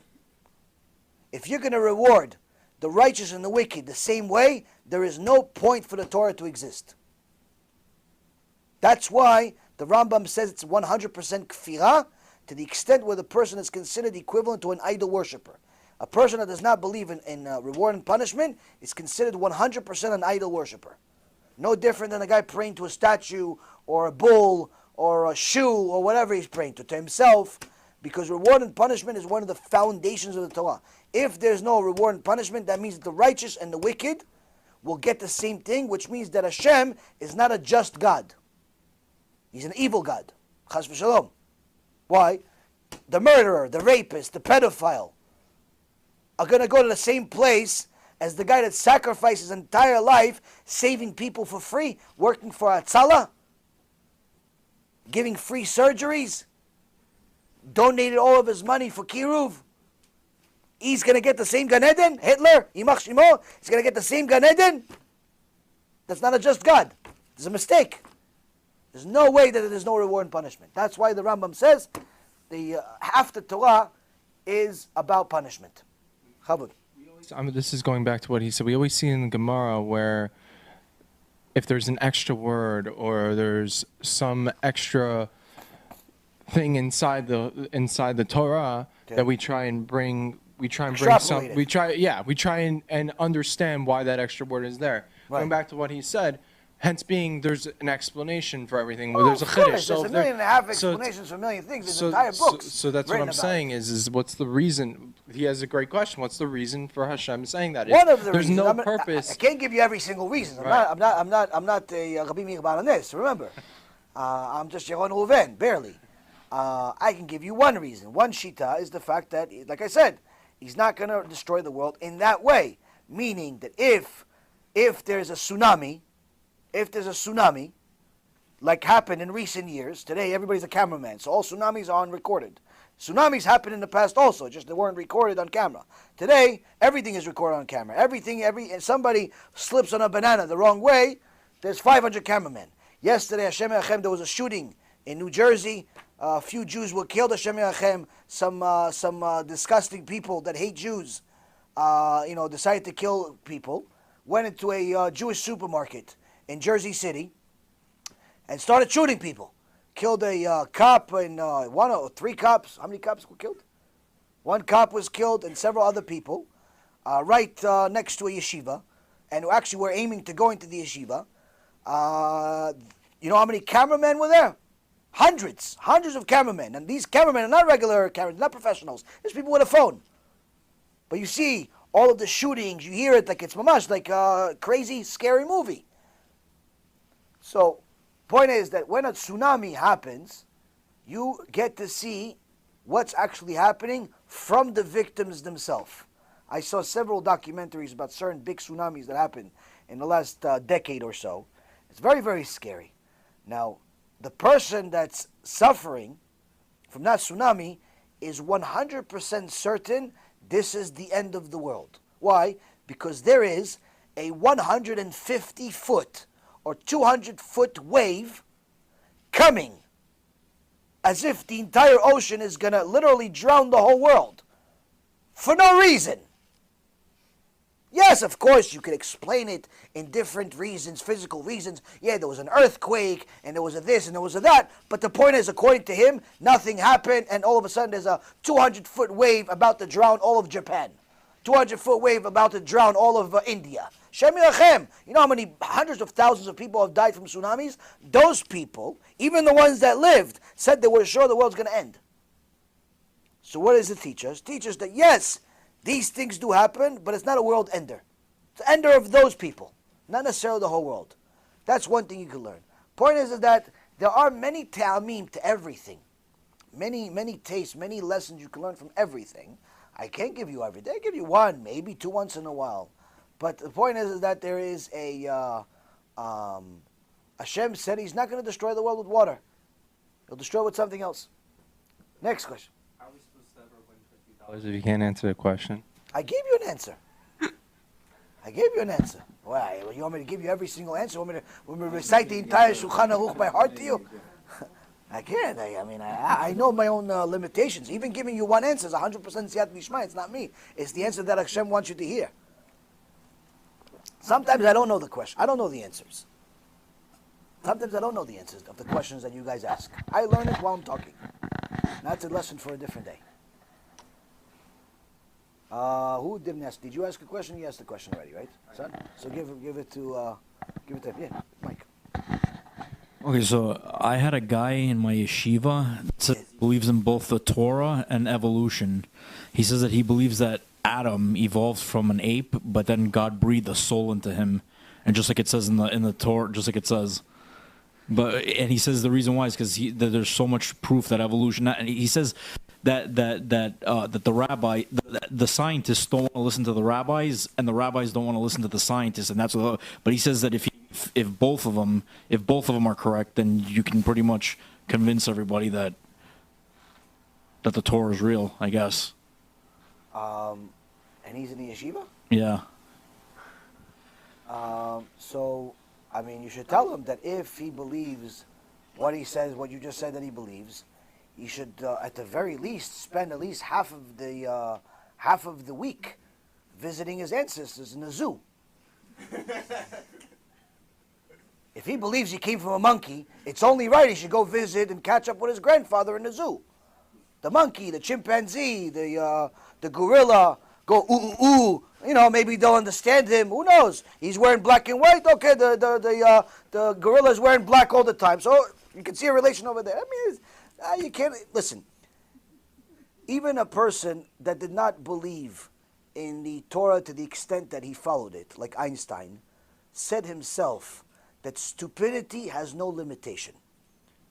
So this person that apparently went to yeshiva and says that evolution and the Torah are true and that we came from monkeys but Hashem at the same time, he is a testimony that what Einstein said is right. There's no limitation to stupidity. In truth, there are different aspects of the story of evolution or the Big Bang and things of that nature that are true. Everything that stays in the world has to have a little bit of truth in it. Every shekel, the Gemara in Masechet Shabbat says that what's the difference between the word emet and the word shekel? Emet means truth. Shekel means lie.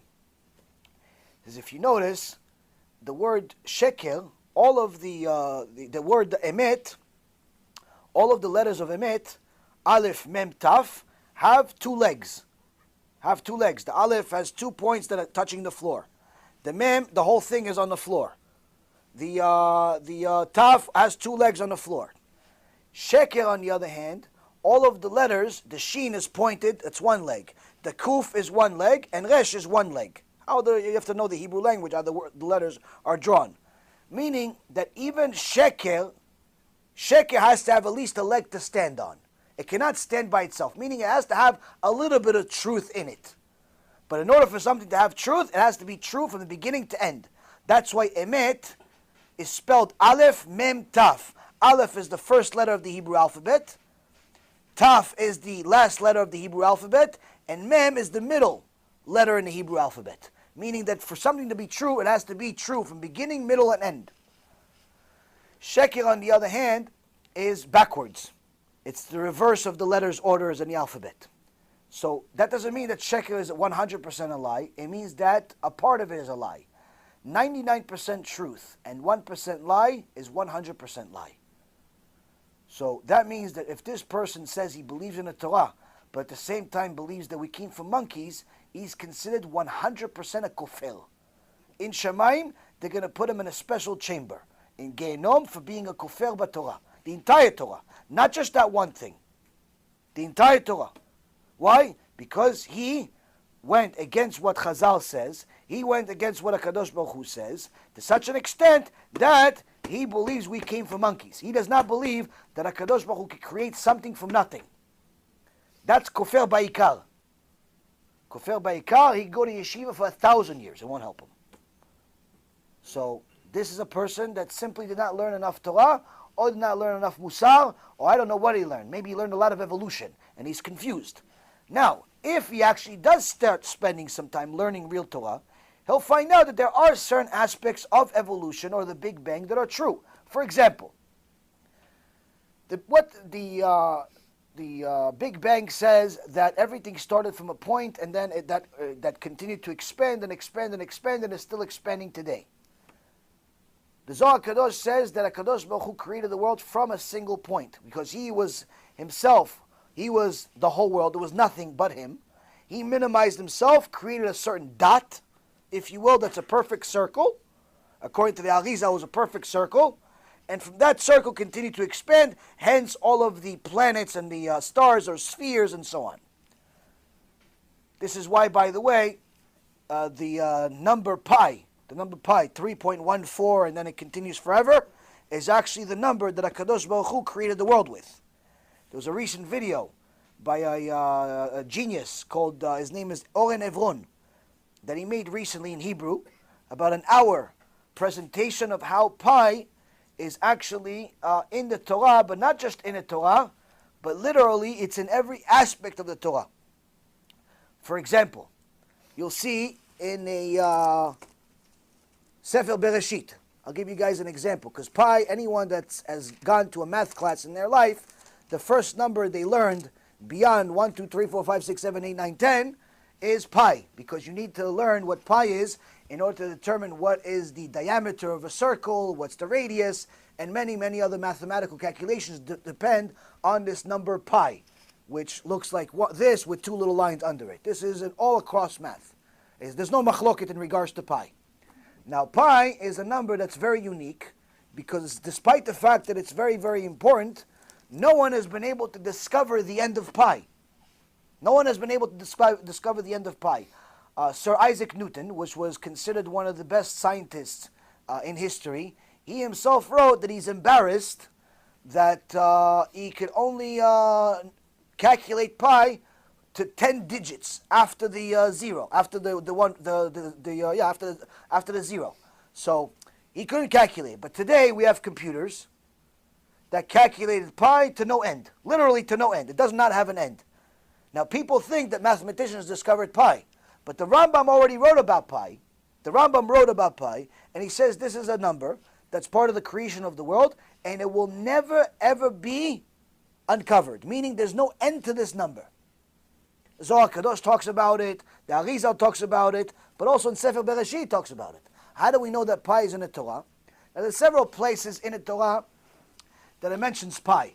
One of the places that was the first thing that I ever saw, I don't know, a year or two ago, was actually that pi was mentioned by Shlomo HaMelech.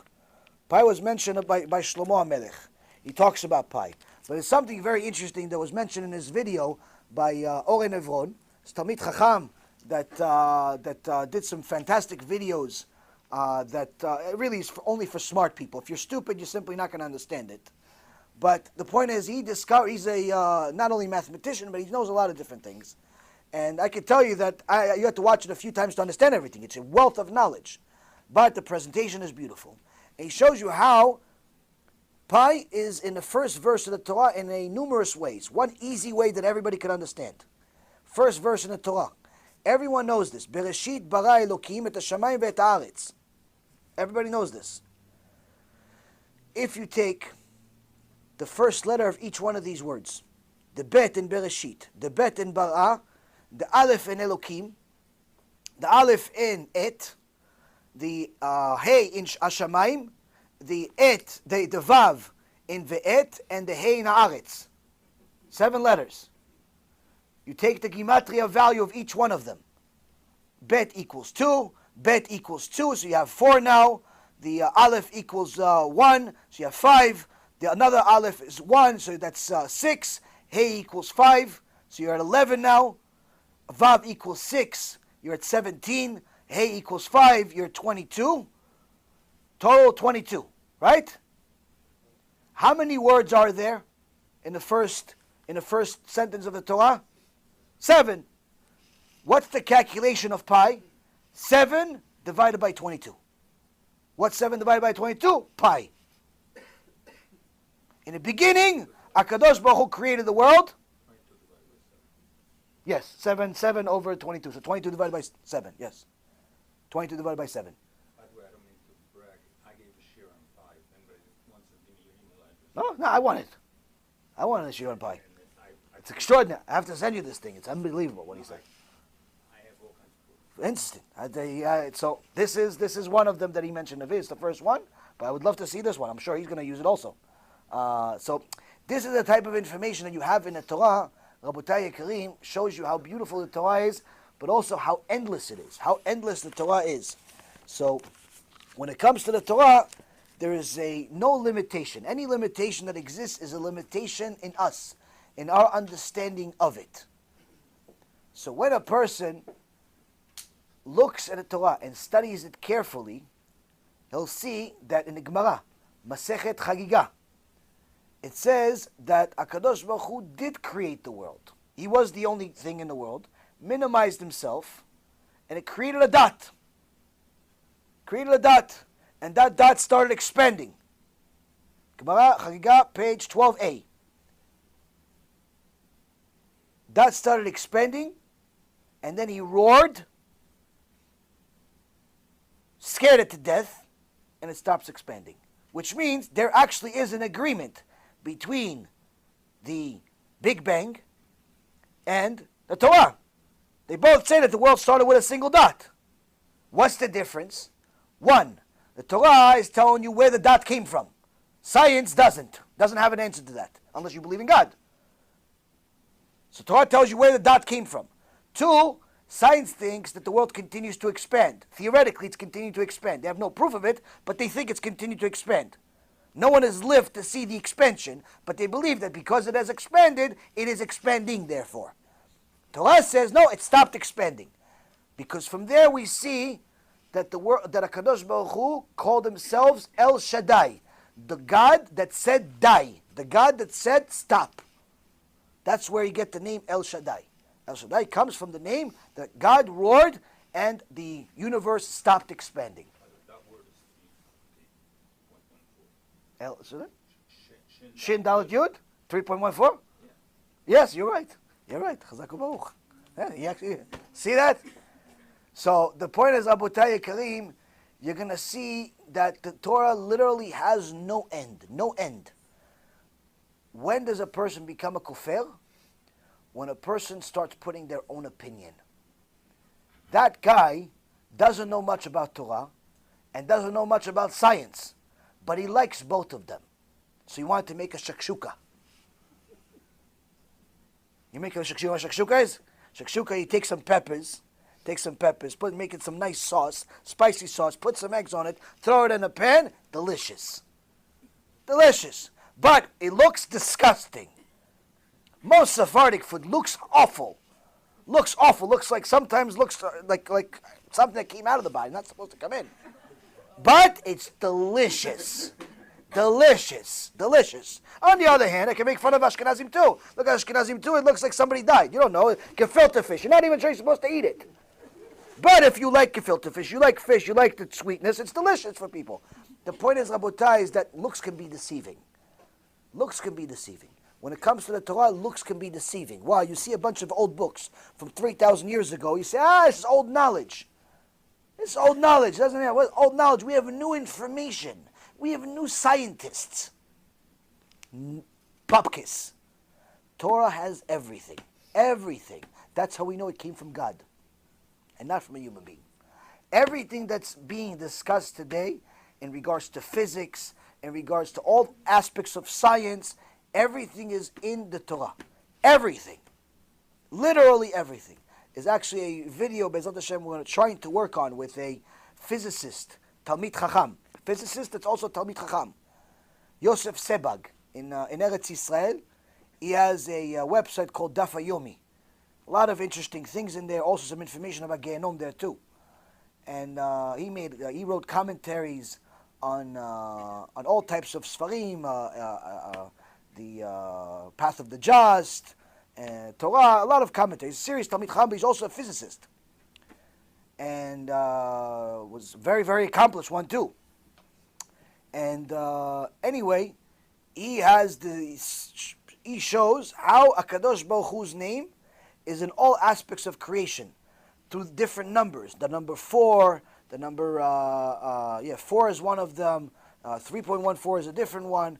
But all types of numbers are literally within the Hashem's name. So we're trying to make a video. It's a little bit difficult because it's not my lingo, meaning that it's very, very big scientific terms. It's not my expertise. I know a little bit, but I just know enough to discuss, not necessarily enough to do any major discoveries or anything. But point being is that there's a wealth of knowledge from Talmidim Chachamim that are also scientists that prove the Torah. Anyone that has delved into the scientific world and that knowledge has led him to go against the Torah means one thing: he doesn't know science and he doesn't know Torah. Because anyone that actually have enough knowledge about both sees that the two aligned like there's no difference between them. Anything that's different between them is a mistake on a scientific part. You're never going to see a scientific effort in it, a scientific error in the Torah. Never. Because, again, Torah is from God. Person doesn't believe it's from God and thinks we came from monkeys, you have to send them a video. Or a few. Yeah. Send them a banana. Oh, you guys see the video, what happened in the museum? You guys, what happened in the museum? You saw it, huh? One guy saw it. So I love to laugh at the stupidity of people. It's one of my personal hobbies. And the reason why is because I find it so ludicrous that people are getting dumber. So anyway, now you would think that people that have a lot of money usually can afford a really good education. You'd be surprised how dumb they are, because there's an art exhibit that went on, I think, a day or two ago. An art exhibit, meaning some of the finest art in the world, supposedly, is what they're displaying. One of the cheapest exhibits, each one, talk about 100,000, $500,000, $20 million, $50 million paintings, sculptures, all types of things. But they wanted to show art. So what did they do? One artist took scotch tape, or electric tape actually, the red electric tape, duct tape, the gray duct tape, taped it on a wall on a banana. Took a banana, a fresh banana, put a duct tape on it, put it on the wall, says that's an art piece. I need $120,000 for it. And the museum says, yes, this is art. One of the other artists found this so ludicrous, he went up to the wall, took the banana and ate it. And all the people are taking pictures of him. They're amazed. Wow, I can't believe it. He's eating the art. Wow. That's so sophisticated. Wow, it's amazing. This will go down as one of the most amazing things in the art history. And the artist is actually smart. The guy was eating the banana. He goes, you're never going to see so many stupid people be so enamored by some guy eating a banana. But that's how dumb people are. Now, all of the people watching him, average net worth is in the millions. You don't go to an art exhibit if you're broke. You don't go to an art exhibit. You have to be somebody. You have to be somebody with some money, which means that the money doesn't necessarily buy you IQ. Doesn't. Promise. You'll see this video. It's 3 minutes. I saw it. It was worth the 3 minutes. It's worth 3 minutes. Why? It gave me chizuk to learn more Torah. Why? That's the other option. It's either you're going to go eat a banana off of a wall and watch somebody eating it, or you're going to learn Torah and actually make something yourself in the world. Next question. In the back. How about? What an exhibit. Banana. The stupidity of people. Chavod. If a man can't be a woman because it's too difficult or for whatever reason, then how is it possible that a man could be a woman in a different reincarnation? It's not that a man cannot be a woman, period. Meaning that there is a certain limitation that the body has. The soul that a person has, that's the real you. That's the real you. Your soul is the real you. The body is simply a piece of clothing. Now you're looking at me, and you know that the suit that I'm wearing is simply a suit. That's not me. Like, I don't always wear this suit. I sometimes wear other clothes. Like, if you come to my house, you'll see I actually have other clothes. I don't always look like this. So this is not me. Same thing like you. You're not always wearing this same clothes. You go home and you change clothes. Sometimes you have to bathe, usually without clothes. The clothes is not you. It's just something you wear. The body, that's not you. It's not you. The soul is you. The soul you have inside, the neshama you have inside, that's you. But that soul that you have is unlimited, but the body is limited. It is restricted.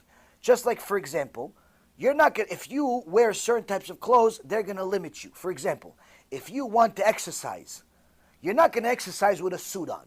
Why? Because the suit is going to restrict you.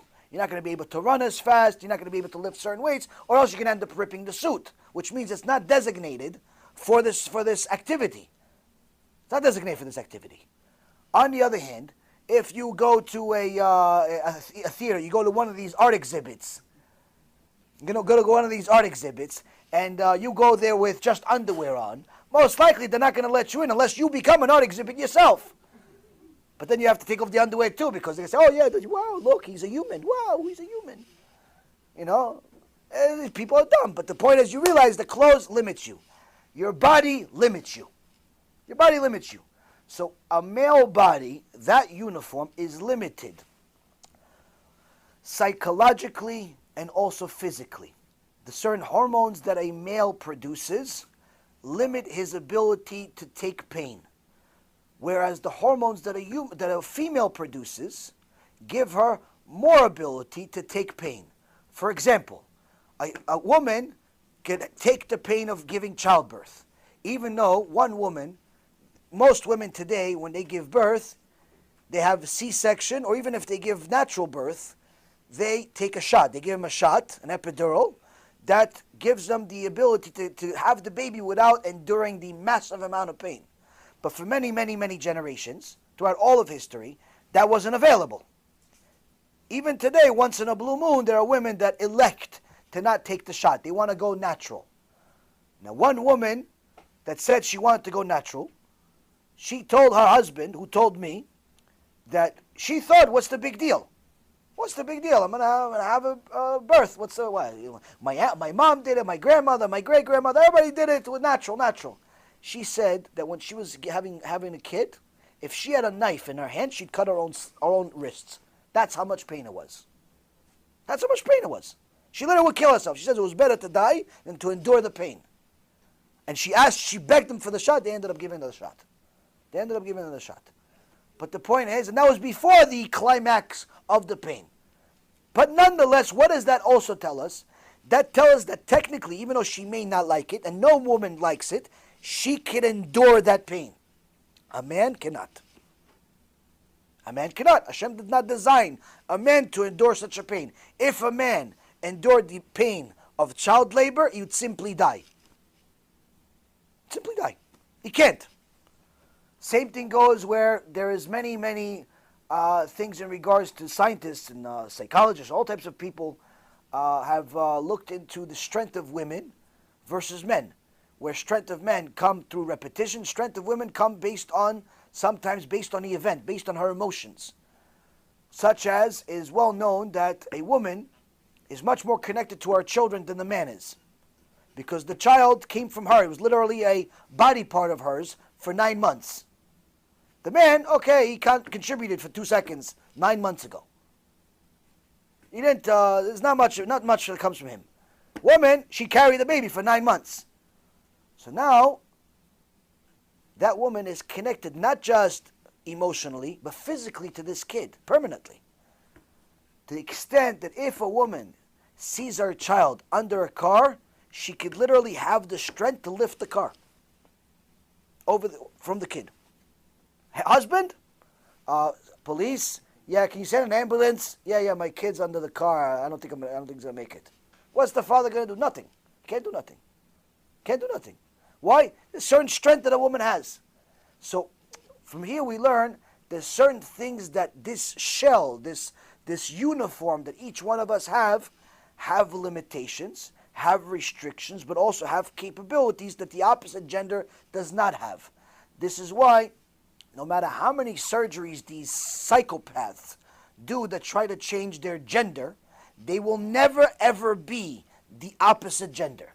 If you were born a male, you will die a male.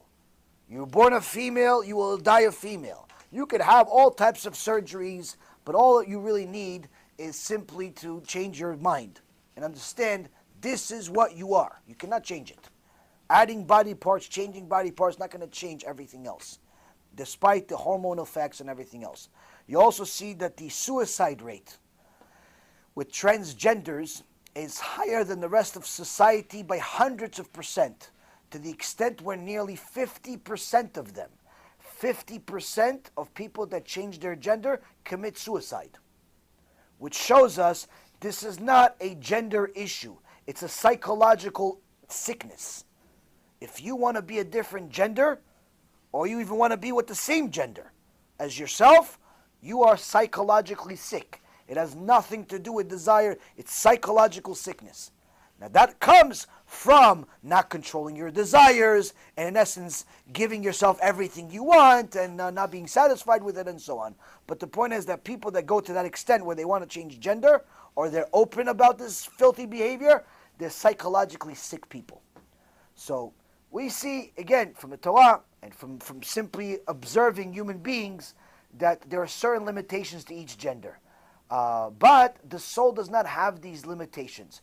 There is, though, a female soul and a male soul. But that's not two different souls. That's one and the same soul. Each soul, the Chazal tell us in Masechet Nida, that each soul is divided into two. One male part, one female part.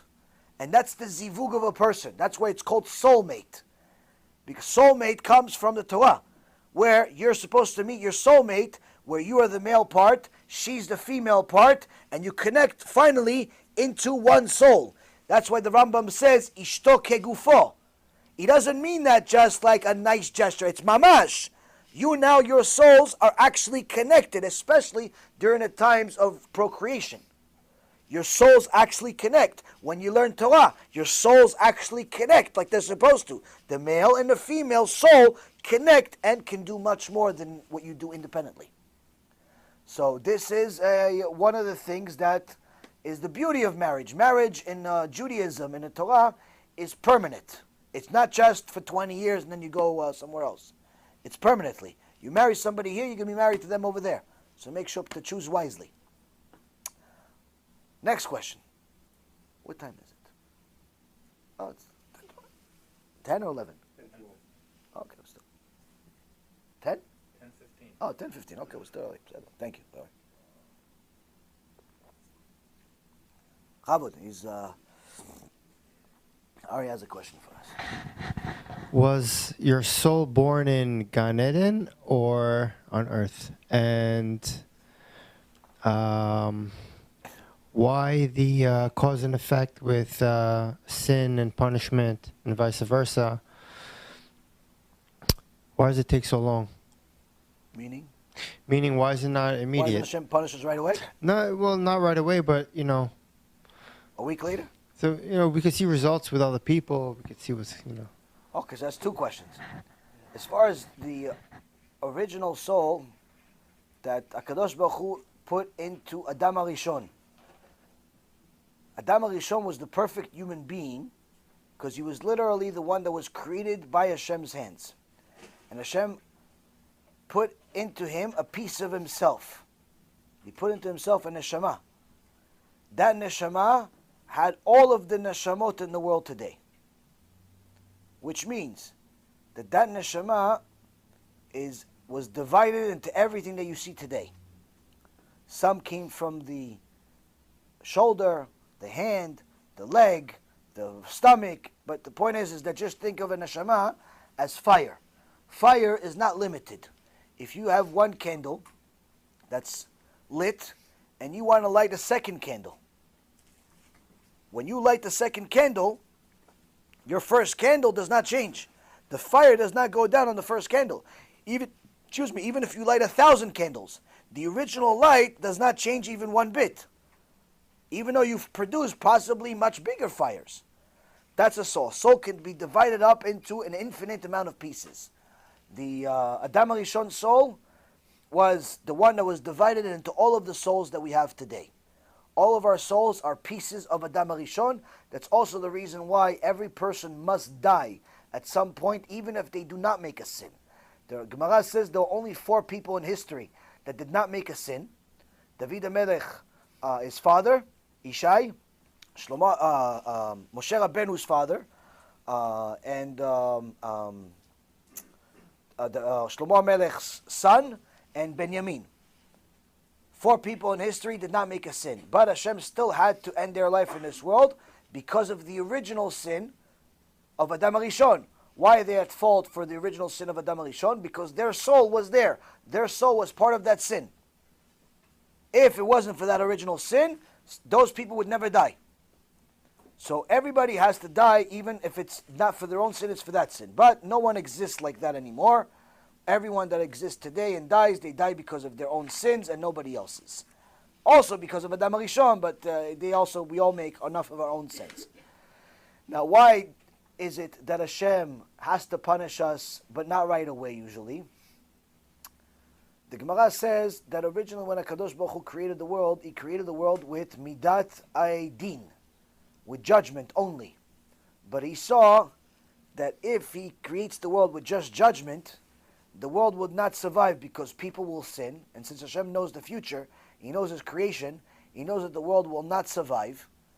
And therefore, there's no point. There's no point to the creation. So He created He instilled into the world midat chesed, kindness. What is kindness? Giving you the opportunity to do tshuva by giving you more time and not punishing you right away. Because if He punished people right away, or even within a specific time frame, let's say every time somebody smoked on Shabbat, their head would blow up. After the first time, people will think it's an accident. By the second time, people will start getting worried. By the third time, all smoking around the world is banned. All year round. Why? Because now you know that's what happens. You smoke cigarettes on Shabbat, your heads blow up. So that removes free choice. But even if Hashem would have punished people exactly after a week, or exactly after a year, that still manipulates their free choice. So Hashem instilled midat adin and midat chesed, kindness, but also judgment. Because He wants you to know that punishment is something that He could put into the world at any moment, but He will give you time. He will give you opportunities. No one dies without being given the opportunity to do tshuva. So then you could ask the question of, what about young kids that haven't sinned? How does a 3-year-old baby or a 5-year-old kid or a 2-month or a 2-day-old kid, how does he sin and die? Who says that he had to sin right now? This person, as we said, this person has been in the world today. His soul has reincarnated, has been here several times. No one has been here only once. There's no new souls really anymore. There's very, very few random perfect souls that exist in the world in each generation. But generally speaking, the vast majority of the world are old souls that have sinned in the past and have returned and reincarnated in order to fix their previous mistakes.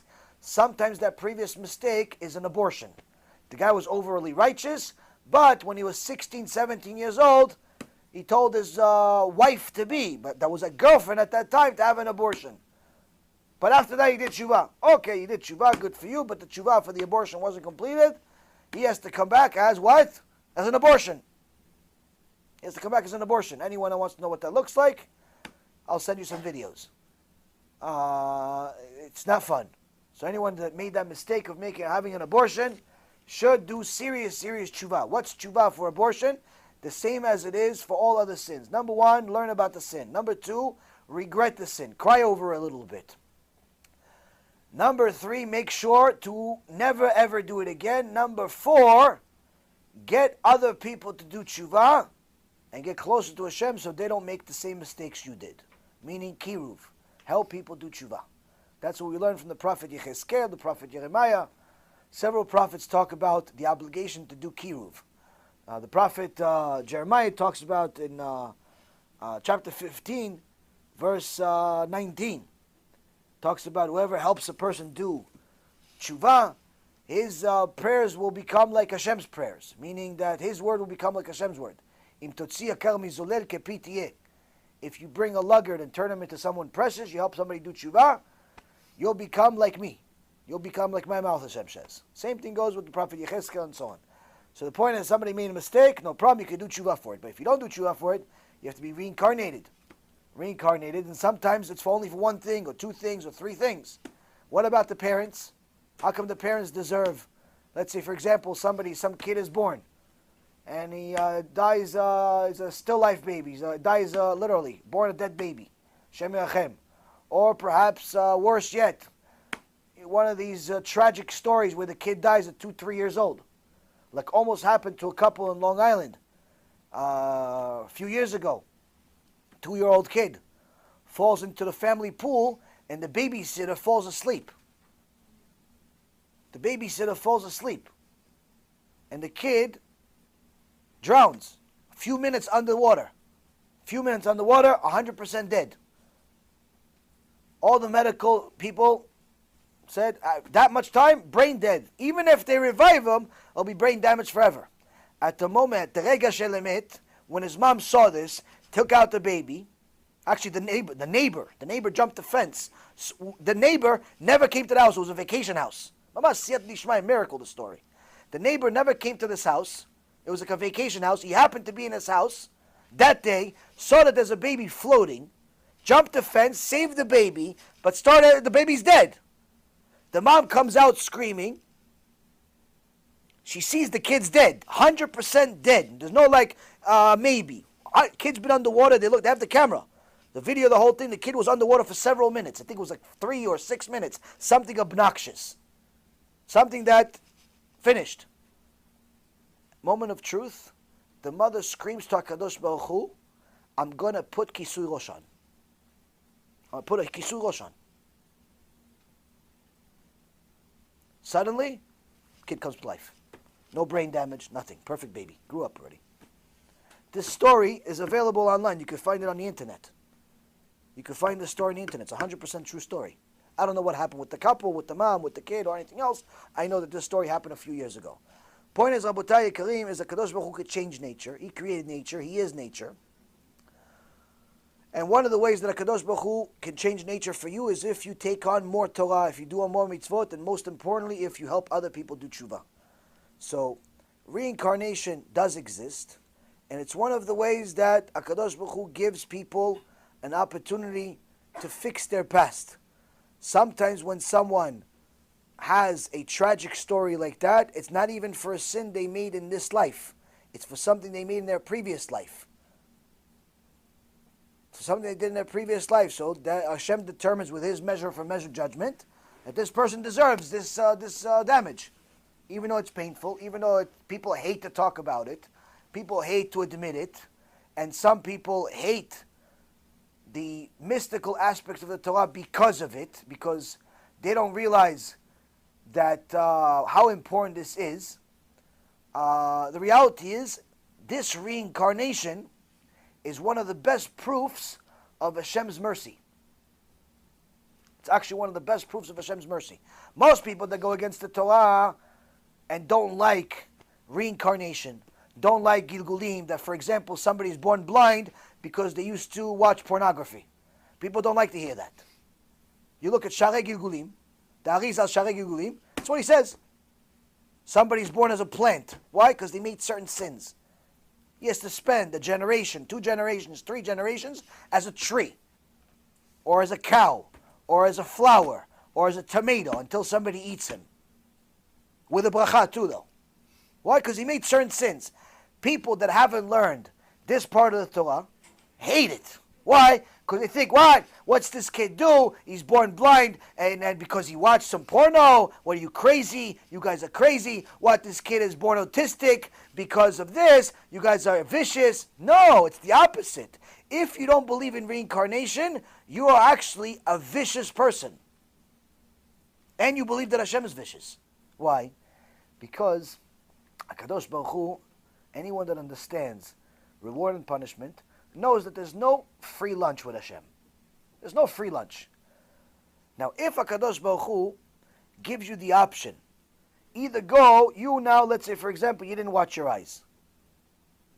You could either go to Gehenom for a few thousand years, and in Gehenom, the angels are going to be designated just for you, with special tools to remove your eyes and put them back and forth over and over again in very, very slow and steady fashion. And it hurts 60 times more than this world. Or you could just go into this life, live for 30 years, blind. What's easier? Which one do you want? Who picks to go to Gehenom? Who?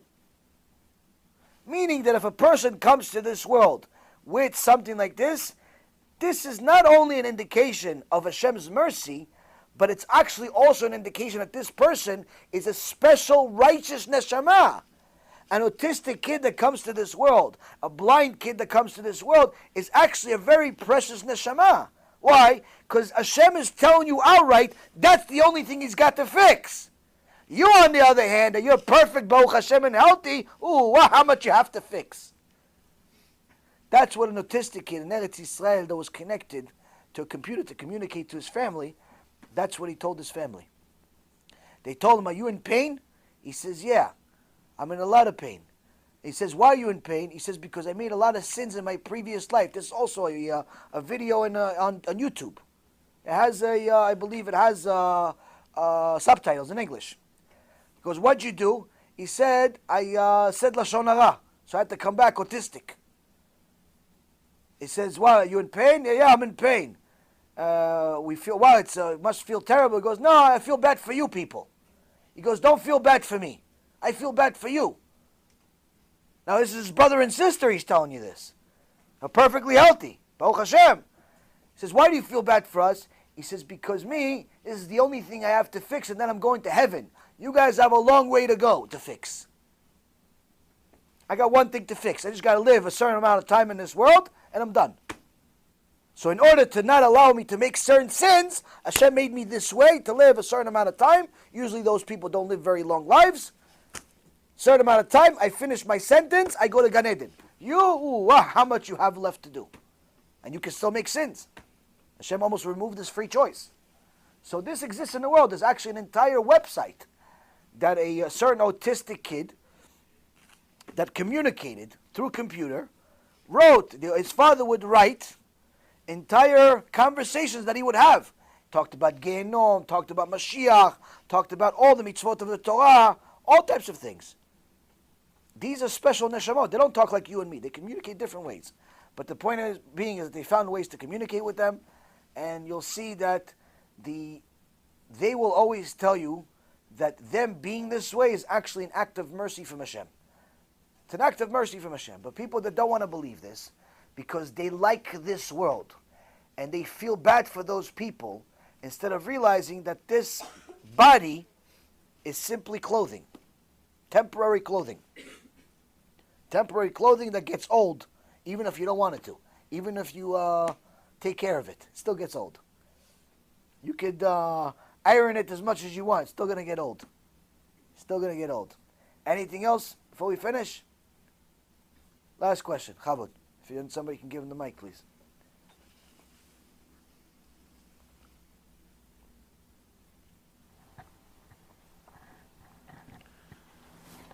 Can a person get naturally be born with, for example, like Bilam? He was a big prophet, and he knew that the second that Hashem is judging Am Israel. Yeah. And like, are there people that big tzaddikim, or just people that they could actually feel, not like what a prophet would feel, but similar to what Hashem is maybe his Shekhinah, or maybe like what he's feeling, or what he's. Gotcha. I got the question.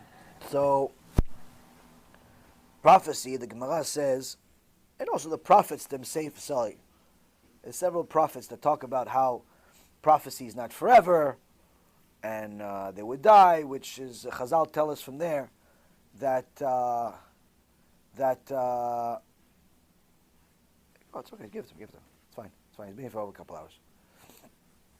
Prophecy is not forever, and prophecy ended with the destruction of the second Bet HaMikdash. Right before it already, there was no longer prophecy in the world. So there's no prophets in the world today. The only prophet that we're going to have moving forward is we're going to have Eliyahu Navi when he comes with the Mashiach. That's going to be prophecy. But for the last couple of thousand years, there's no prophecy. But there is Ruach HaKodesh, and there's aspects of Ruach HaKodesh, which is lesser than prophecy, much lesser to prophecy. But if you look at the Gemara and different Sifrei Tzadikim, you will see that there is actually a way to attain Ruach HaKodesh. I actually have at least one, maybe two shiurim in the Musar series, the Pirkei Avot Musar series, of exactly the instructions of how to attain Ruach HaKodesh. Ruach HaKodesh is not prophecy where Hashem is going to talk to you directly and tell you things that happened or will happen in the future. But Ruach HaKodesh is something similar to it where you, in essence, have a certain understanding of what Hashem desires different than any other human being in the world. You have a certain understanding of the people around you and even people that are not around you without anyone else having that ability. Like, for example, the Stipler Gaon. Stipler Gaon would know if somebody came into his Bet Midrash without seeing the person. Somebody came into his Bet Midrash, he knew if that person is a sinner or a tzaddik. If somebody came in a few times, but Mechalel Shabbat walked into his Bet Midrash, which was far away from where he was sitting, he didn't look at them. He would start standing up and screaming, Rasha, Rasha, Rasha. The guy looks religious. They go take the guy outside and says, what's the matter with you? You keep Shabbat? He goes, no. Okay, can't get in. So Stipler's not going to let you in. Other tzaddikim, it's very well known, they would see sins of a person. They would look at a person and see all of the sins on their forehead. Rav Galinsky, alav shalom. This is not even from that long ago. In his last years, he says that every person that's toils and toils for Torah, but also to help people do tshuva, gets a special gift from HaKadosh Baruch Hu. And usually they don't disclose it. He says his gift that he got at some point in his life is that if he touched somebody, he would see all of the sins they ever made in their life. Shook a hand, you would see all their life. He said if there was only one time that I shook somebody's hand and I didn't see anything. And it didn't make sense to me. I shook his hand again, it didn't make sense to me. So I asked him, who are you? And he told me his name. I asked him, what do you do? He says, I do kiruv. He goes, that's why. En chet bal yado. Kol ha-mezaket harabim, en chet bal yado. Anyone that does kiruv, the sin does not come to his hand, meaning I can't see anything on you. Hashem has a special deal with you. So the point is, people that do kiruv get special presents from HaKadosh Baruch Hu. But, so that there's different aspects of Ruach HaKodesh, that different sages have had, even in recent years. Now, does that mean that anyone can attain it? Technically, yes. But you have to make a whole lot of sacrifices and a whole lot of Torah in order to attain it.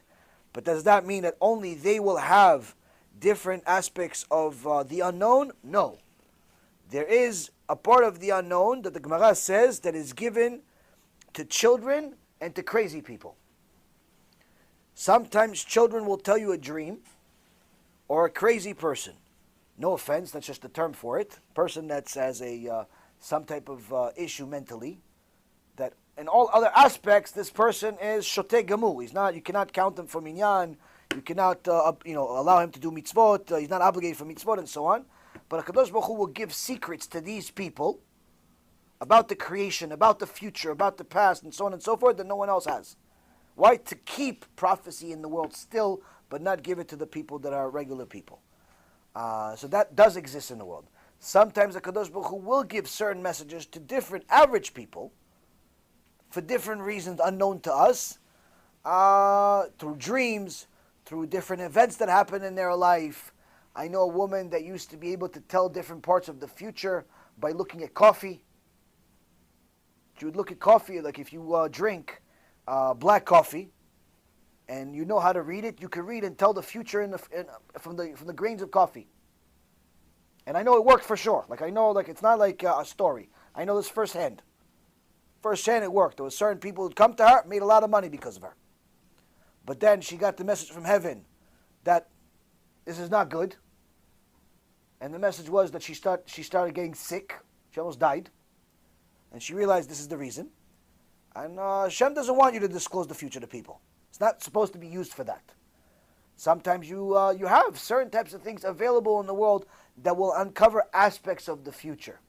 It doesn't necessarily mean that it's meant for the general public, and it doesn't necessarily mean that you are something special. Sometimes you're absolutely nothing special, but you are going to be used as a vessel. You're going to be used as a vessel for Hashem to do His will. Point being is that if you have something like that, you have to go to a Talmid Chacham, learn how to use it. I have at least 1 to 2 a week that tell me that they see God, talk to God, they're the Mashiach, they're the son of the Mashiach, they're the wife of the Mashiach, the dog of the Mashiach, the donkey of the Mashiach. All types of crazy people contact me throughout the whole week. Well, Baruch Hashem, most people are normal that contact me, but there's quite a few crazy people because everybody thinks that they're special. Everybody thinks that they're special. I can tell you the truth, there's not that many people that I know, from countless people that I've met, that really do see certain things and it's real. I have a couple of people that I know that have seen some really interesting things. And listen, you have to be careful with it. You have to be careful who you share it with, and don't let it get to your head. Don't let it get to your head. Even if you see the war of Gog and Magog and you got the date. Doesn't mean you're allowed to tell people. Certain people that are actually alive today know the exact date of when Gog and Magog will start. Alive today know the exact date of when Mashiach is going to come. Alive. There's one guy in Eretz Yisrael knows exactly the date. He was told in Shamayim. Rabbi again spoke to him. He says, so what's the date? He says, if I tell you, I'm going to die on the spot. Not allowed. We both die. No one can know this and tell people. For some reason, he has the merit to know. But he's not allowed to tell anybody else. Anyone else he tells, he kills everybody. And himself. So, point is, Rabotai, is that there is a supernatural in the world. To not believe in a supernatural is simply not to believe in a Torah itself. The whole Torah is supernatural. The fact that Am Yisrael exists is supernatural. There's 8 billion people that would love to kill you. By the way, this mass murder that happened yesterday in a Jewish neighborhood, you know what's the worst part about this murder? What happened after the murder. What happened after the murder is the worst part of the murder. Okay, so these 2 psychopaths killed a few people. Those people are obviously a big loss to the world. But what's worse is what the crowd of Goyim were saying after this was happening. There's a video going around of somebody recording what people were saying. People were saying in the neighborhood, we never had these shootings until these Jewish people came to this neighborhood. Get out of here. One guy says, so what? They killed some Jewish people or what? He said, yeah, oh, good. Let them kill all of them. Anti-Semitism in America today is at record highs. No different than exactly what happened right before the Holocaust. HaKadosh Baruch Hu is giving us clear signs. The time's running out. How much time, I have no idea. I'm not a prophet or even the son of a prophet. And even if I was, I wouldn't tell you. But the point is, Rabotai Kareem, is that we don't have that much time. We don't have that much time. You have to do tshuva. Stop joking around with mitzvot. You have to take things seriously. So Bezrat Hashem, this will give us some more chizuk to take things more seriously, get closer to HaKadosh Baruch Hu, and Bezrat Hashem, return and see and learn with each other back on Sunday night at 9 p.m. over here, Bezrat Hashem. Baruch Adonai Le'olam. Amen ve'amen.